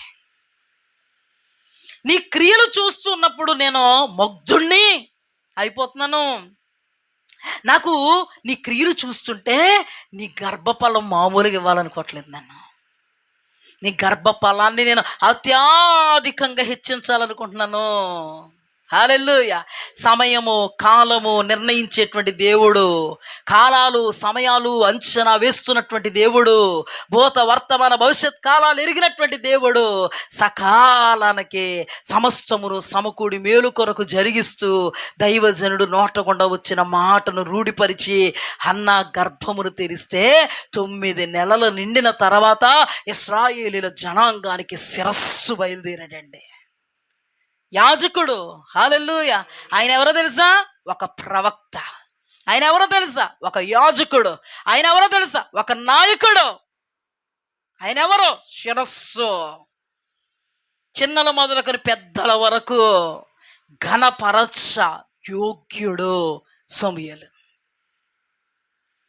ఆమె అలాగ మొక్కుకోవడం, సకాలానికి దేవుడి సన్నిధిలోకి తీసుకురావడం, దేవుడే కర్తై కర్మై క్రియ సమూయేలును పెంచడం, పోషించడం, సంరక్షించడం, నడిపించడం, బాల్యములో స్వరం వినిపించేటువంటి అతేతంగా మలచడం. ఎవరు విన్నారండి బాల్యంలో స్వరం? పరిశుద్ధ గ్రంథంలో ఎవరు విన్నారు బాల్యంలో స్వరం? విన్నాడు దేవుని స్వరమును చిన్నవాడైన సమూయేలు, ఉన్నాడు దేవుని మందిరములో చిన్ననాట నుండియే. ఏమా తల్లిదండ్రులు లేని అనాథా? నోను. తల్లిదండ్రులు ఉన్నను, అల్లారు ముద్దుగా చూసుకోగలిగేటువంటి తల్లిదండ్రులు ఉన్నను, దేవుని మహా ఉచితమైన కృపలో త్యాగపూరితంగా తల్లిదండ్రుల కౌగిటి కంటే దేవుడు కౌగిటి అతీతం అనంతమని దేవాది దేవుడు భావించి తల్లి కౌగిటి కంటే నా కౌగిటులు బిడ్డ పెరగాలని ఉద్దేశించి ఆయన కౌగిటుల ఆదు నుండి అంతవరకు పెట్టుకున్నాడండి సమూయేలుని. హల్లెలూయా. ఎవరు ఆలోచించారు? ఎవరు నడిపించారు? ఆత్మతామిను దేవుడు ఆలోచించాడు. ఆత్మతో దేవుడు నడిపించుకున్నాడు. ఆత్మతో దేవుడు ప్రతిష్ఠింపజేశాడు, మొక్కుకునేలా చేశాడు. హల్లెలూయా. మనము దేవునికి ప్రియారిటీ ఇస్తే మన ప్రతి అడుగులో ఆయన ఉంటాడు. మన అంతటా మనం నడవం. నడిపించే దేవుని నాయకత్వంలో ఆయన అడుగు జాడలలో మనం అడుగు వేసుకుంటూ విజయోత్సవముతో ఆయన ప్రణాళికల్లో నిలబడతాం. దేవునికి స్తుతి కలుగుగాక. హల్లెలూయా. ఎంత అద్భుతం, ఎంత ఆశ్చర్యం. చూడండి, హన్నా పొత్తుళ్ళలోనే ఆ బిడ్డను తీసుకొచ్చి దేవుడు యందు విశ్వాసం కాబట్టి నా కుమారుడు ఎలాగనలే, అన్నిటికీ కారణభూతుడు నా దేవుడు, చూచుకోవడానికి సమర్థుడు నా దేవుడు, నేను మనుష్యుల హస్తాల్లో పెట్టలే, నా దేవుని హస్తాల్లో పెట్టాను, వాడిని పెంచే బాధ్యత నా దేవుడిదే, నా విశ్వాసం దేవుడు కనపరుస్తాడు. 190 ఆలోచనలు వచ్చేస్తాయి నేటి క్రైస్తవ సమాజానికి. స్నానం ఎవరు చేయిస్తారు? పెరుగు పెడతారో లేదు, అందులో నెయ్యి కలుపుతారు లేదు, పప్పులో పప్పు మంచి మంచి సబ్బులు వాడతారు లేదు, సంవత్సరానికి ఒక్కసారి వచ్చి చూసుకునేది, వచ్చేటప్పుడు చక్కగా బట్టలు తెచ్చిచ్చేది. ఎవరి మీద వేసిందండి భారం? నేను ఒకటి చెప్పనా? నేను అనుభవించి చెప్తున్నానండి. మనుష్యులు కాదు నీ భారం మోసేవాళ్ళు. సమస్త జనులారా నా యొద్దకు రండి, మీ ప్రయాసలను మాని నా యొద్దకు రండి, మీ ప్రయాసను మోసేవాడు నేనని సెలవిచ్చిన దేవుడికి నువ్వు సరెండర్ అయితే, ఆయన విశ్వాసం ఉంచితే విశ్వాస సహితంగా అడుగులు ముందుకు వేస్తావు. ఆయనే సర్వమై సమస్తమై నీ కొరకు కార్యాలు చేయ మొదలు పెడతాడు. ఏం తక్కువైందండి సమూయేలుకి? ఏమండి ఏలీకి ఉందండి అంత ఘనత? ఏలీకి ఉంది అంత ఘనత? చిన్నప్పుడే దేవుని స్వరం వింటమే కాదు, ఏ తల విరిసిన వెంట్రుకలు కలిగిన పెద్ద పాస్టర్ గారు. ఏ పాస్టర్ గారు? పెద్ద పాస్టర్ గారు. ఆ పాస్టర్ గారు బ్రతుకు, కుమారుల బ్రతుకు మొత్తం అంతా చిన్నోడు చెవులెట్టాడు.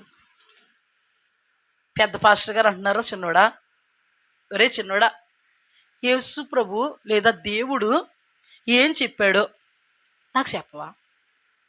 పెద్దోడు చిన్నోడు దగ్గర దేవుడు నీతో ఏం చెప్పాడో నాకు అదండి కెపాసిటీ. ఏం చేశాడు? హల్లెలూయా. అంతవరకు కూడా అందరికీ పరిచర్య చేసి ఒదుగున్నాడండి సమూయేలు. పరిచర్య అంటే ఏంటో అన్ని విషయాల్లో.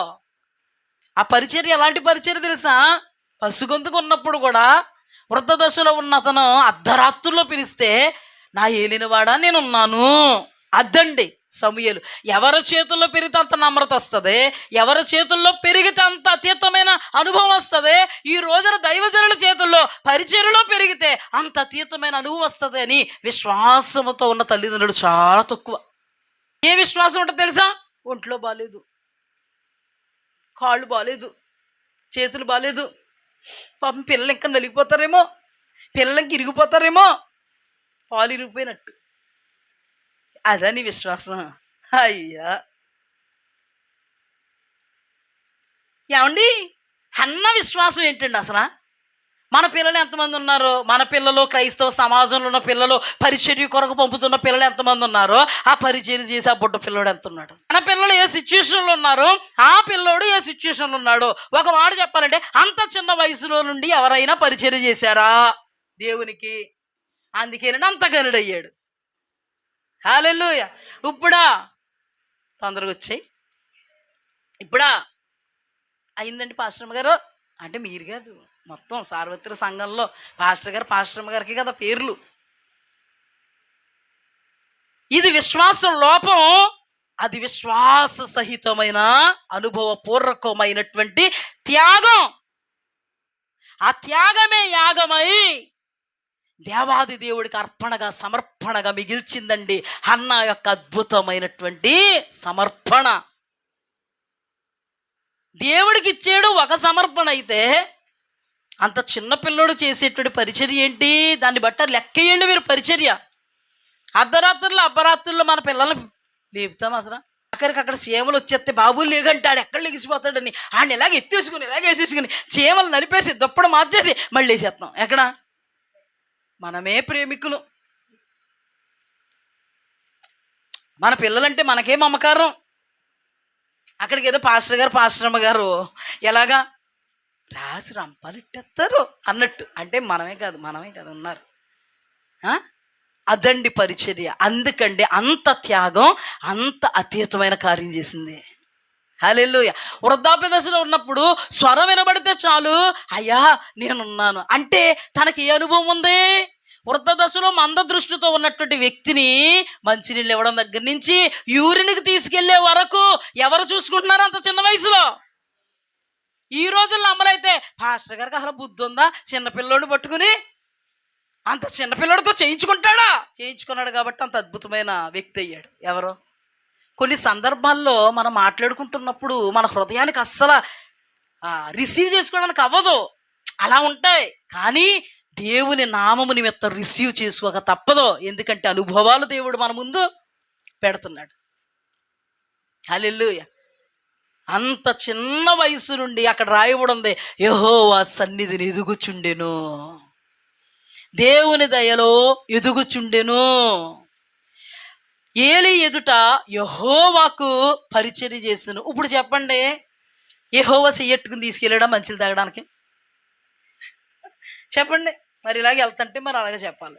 జాగ్రత్త. వాక్యం విశ్వాసం అంటే ఏంటంటే వాక్యాన్ని కూడా మనం విశ్వసించడం, వాక్యం ఏదైతే చెప్తుందో దాన్ని విశ్వసించడం. అంటే ఆ వాక్యమును చేయడానికి మనకి చాలా కష్టమైనను ఆ వాక్యం పట్ల మనకున్నటువంటి విశ్వాసము ద్వారా మనల్ని మనం అణుచుకొని వాక్యాన్ని నెరవేర్చి చూపడం. అక్కడ ఏలీకే కదా, ఏలీ పిలిస్తేనే కదా వెళ్తున్నాడు, ఏలీ ఎదుటే కదా పరిచర్య చేస్తున్నాడు. ఎవరికి చేస్తున్నాడు పరిచర్య? దైవజనుడు చేస్తున్నాడు. కానీ దేవుడు ఏమని రాయించాడు? యెహోవాకు ఏలీ ఎదుట పరిచర్య చేయుచుండెను. ఇప్పుడు పరిచర్య చేస్తే ఎవరికి చేసినట్టు? కొందరికి నాకు ఆత్మలో గ్రహిస్తానండి నేను, పరిచర్యకి వచ్చేయండి అంటే వచ్చేస్తామంటారు, ఇంటి దగ్గర ఉంటాయి వీళ్ళకి, అరే నీకు బాగాలేదు కదా, వస్తానని ఎందుకు చెప్పావు? ఆత్మలో గ్రహించి చెప్తున్నాను నేను. ఇక్కడ ఉన్నారో, ఖచ్చితంగా ఉన్నారో, దేవుణ్ణి క్షమించమని అడగండి. ఉన్న మాట ఉన్నట్టుగా చెప్పాల్సినటువంటి బాధ్యత నా మీద ఉంది కాబట్టి నేను చెప్తున్నాను. ఎదరేమో వచ్చేస్తామండి, వెనకాలేమో ఎరా నీకు బాగాలేదు కదా ఎందుకు చెప్పావురా, ఇంకొక బూత్ అక్కడ. ఎలీషా అంటాడు, గెహాజీ నా ఆత్మ నీతో కూడా రాలేదా?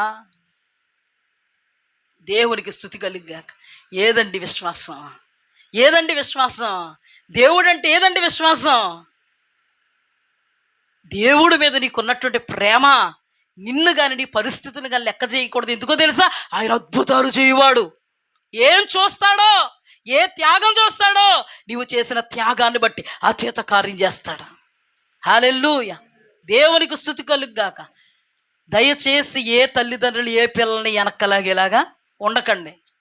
దయచేసి ఏ పిల్లలు ఏ తల్లిదండ్రులు వెనక్కి లాగేలాగా ఉండకండి. ఇప్పుడు మేము ప్రకటిస్తున్న ఈ ప్రకటన అజ్ఞానులు, అవివేకులు, మందమతులు, అంధత్వములో ఉన్నవాళ్ళు, అల్ప విశ్వాసులకి వెకిలుగా ఉండొచ్చు. కానీ ఆత్మ సంబంధమైన కార్యాలు ఆధ్యాత్మికంగా దేవుని ఆత్మతో నడిపింపబడుతున్న వారికి మహా శక్తికరంగా, మహా మాదిరికరంగా, అతీతంగా మనం నిలబడడానికి ఆస్కారంగా ఉంటాయి. హల్లెలూయా. ఆధ్యాత్మికమైనటువంటి విధి విధానాలలో ఆధ్యాత్మికమైన నేత్రములు తెరవబడిన తరము కలదు, ఆత్మీయ నేత్రములు మూయబడిన తరము కలదు. ఆధ్యాత్మికమైన నేత్రాలు తెరవబడినటువంటి అనుభవంలో ఉన్న వారికి ఇది మహాశక్తి. మూయబడిన అనుభవంలో ఉన్న వాళ్ళకి ఇది వెర్రితనం. అందుకేనండి చాలామంది దైవజనులు ట్రోల్స్ చేస్తున్నారు. ఏం తెలియక. దేవుని సన్నిధిలో ఉన్న వాళ్ళు కూడా ఆత్మతో వాక్యాన్ని రిసీవ్ చేసుకుంటే అది వాళ్ళకి ప్రయోజనం. ఆత్మతో వాక్యాన్ని రిసీవ్ చేసుకోకపోతే పలు ప్రశ్నలు, పలు సమస్యలు మన మదిలో మెదులుతూ ఉంటాయి. ఏమని మెదులుతూ ఉంటాయి తెలుసా? మరే బాగాలేదు కదా, అందుకే వెళ్ళొద్దన్నాం, రాత్రంతా బాగాలేదు, ఏలేదు. ఇదా విశ్వాసం? విశ్వాసం అనున్నది నిరీక్షింపబడు వాటి యొక్క నిజస్వరూపము లేనిది ఉంది అని పిలవడానికి, చూడడానికి, అనుభవించడానికి నువ్వు రుజువుగా ఉండాలి. ఇది కొట్లో కొనుక్కుంటూ దొరికేది కాదండి, విశ్వాస మూలముగా పొందుకునేదండి.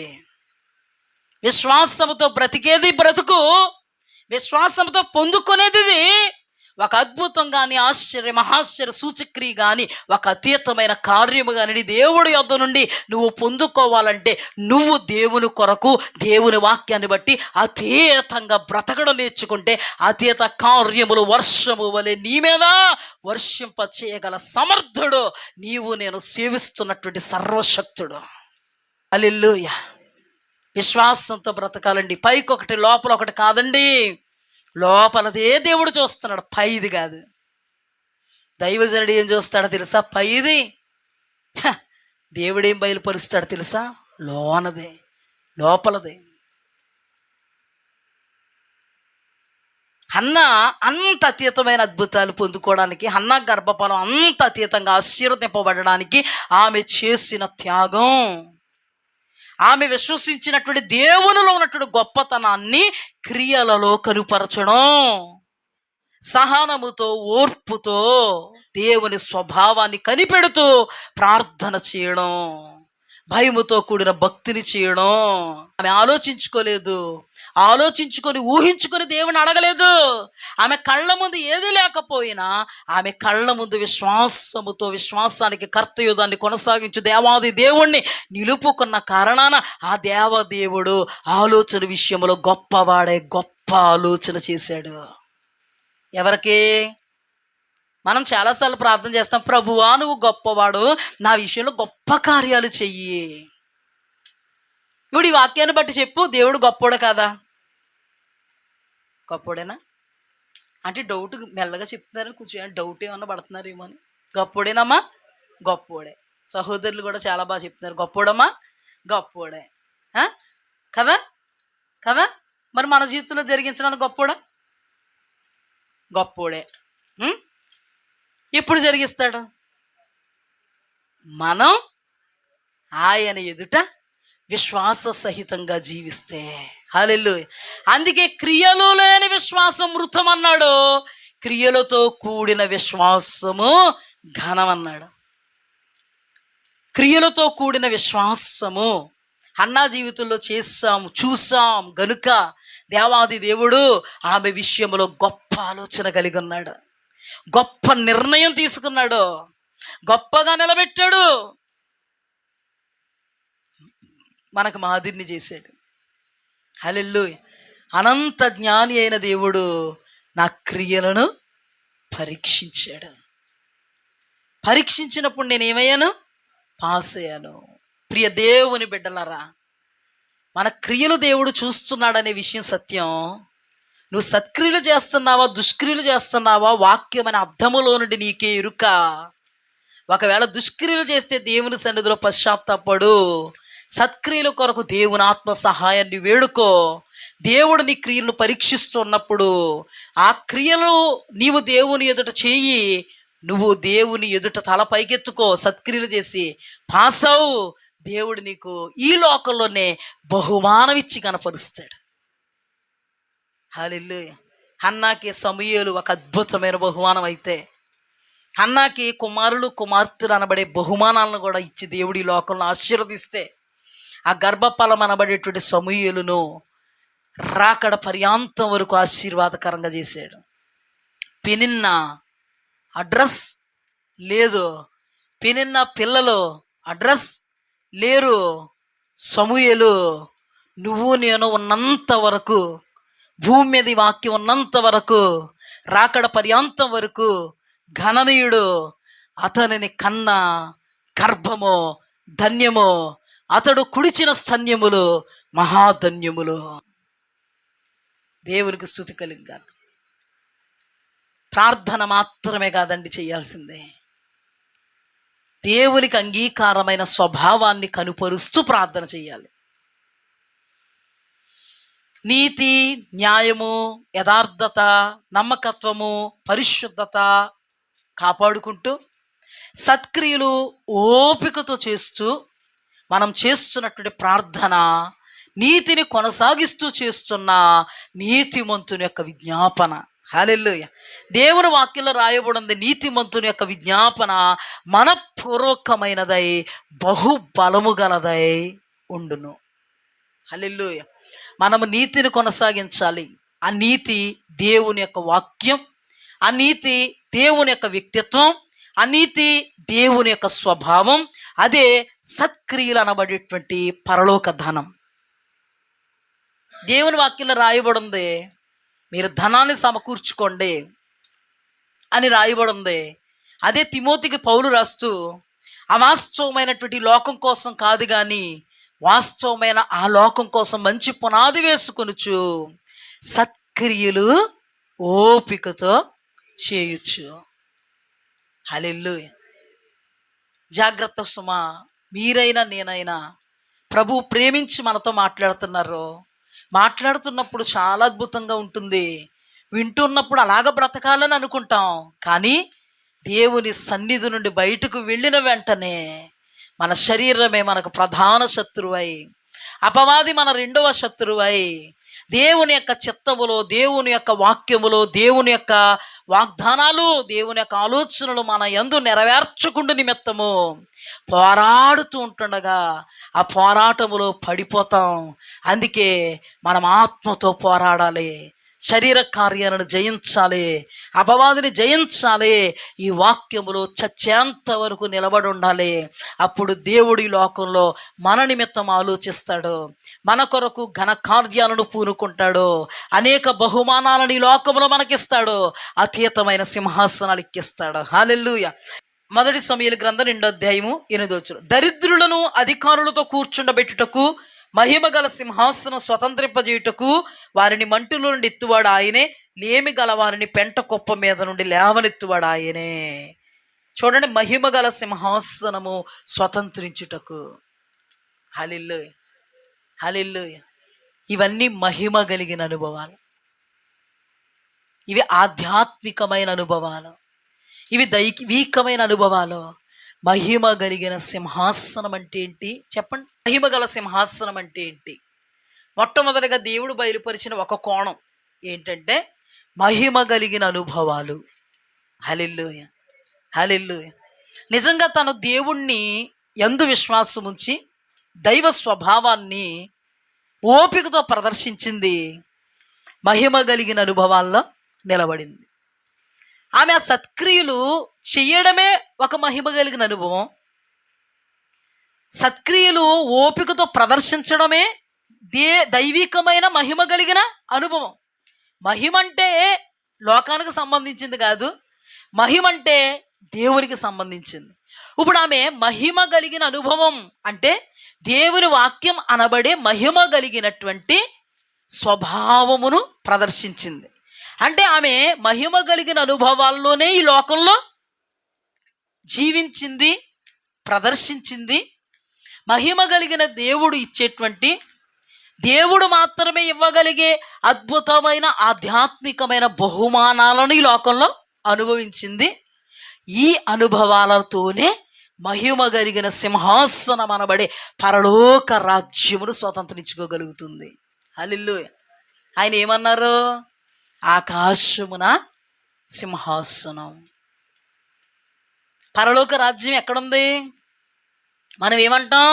ఆకాశ మహాకాశాలు పట్టజాలని దేవా, ఆకాశమందు ఆసీనుడా. ఇంకేమంటాం? ఆకాశముని సింహాసనం. అంటే ఆయన ఎక్కడున్నాడు? ఆకాశము సింహాసనం అంటే పరలోక రాజ్యం అనబడే ఆ సింహాసనంలో ఎక్కడున్నారు ఆయన? అంటే మహిమ కలిగిన లోకం. హల్లెలూయా. ఈ లోకములో దేవుని వాక్యం మహిమ కలిగినది. మానవ మాతృలము ప్రాణాత్మదేహాలతో ఉన్న మనము ఈ వాక్యాన్ని బట్టి మహిమ కలిగిన వారముగా జీవిస్తాం. ఈ వాక్యమును నెరవేరిస్తే దేవదేవుడు మహిమ కలిగిన అనుభవాలు మనకిస్తాడు. ఫర్ ఎగ్జాంపుల్, ఆమె మహిమ కలిగిన అనుభవంతోనే అతీతంగా మొక్కుబడి చేసుకుంది. మహిమ కలిగిన అనుభవంతో మొక్కుబడి ప్రార్థన చేసింది, అవునా? ప్లస్ ఈ యాత్రలో దేవాది దేవుడు మహిమ కలిగిన కృపలను ఇచ్చి నిలబెడతాడు. ఈ యాత్ర ముగిసిన తర్వాత మహిమ కలిగిన లోకంలోకి తీసుకెళ్తాడు. అది ఏ లోకం? మహిమ కలిగిన లోకం. ఈ మహిమ కలిగిన అనుభవాల్లో ఉన్నవాళ్ళు ప్రతి ఒక్కరు ఎక్కడుంటారు? మహిమ కలిగిన అనుభవాల్లో అంటే పరలోక రాజ్యంలో. శరీర కార్యాలు అనబడే భూ సంబంధమైన అనుభవాలు ఉన్న వాళ్ళు ఎక్కడుంటారు? నరక రాజ్యం. అందుకే పాట పాడతాం కదా, మహిమ కలిగిన లోకంలో నీవే రారాజు, నీ మహిమతో నన్ను నింపిన సర్వశక్తుడవు.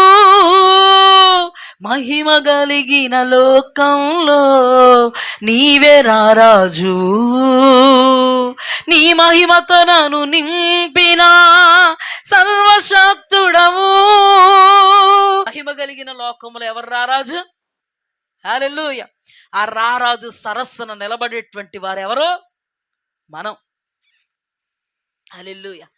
ఏమండి అంత ఆషామాషిగా వచ్చేద్దంటారు పరలోకం? నాకు తెలియగలుగుతాను.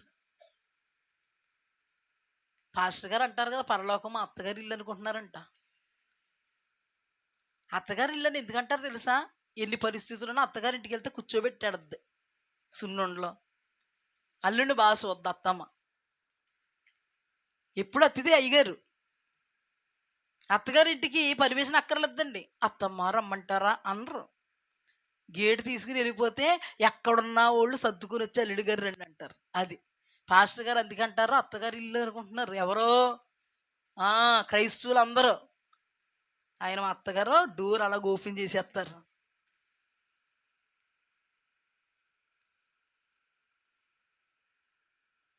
మన సత్క్రియలే డోర్ను ఓపెన్ చేస్తాయి అక్కడ.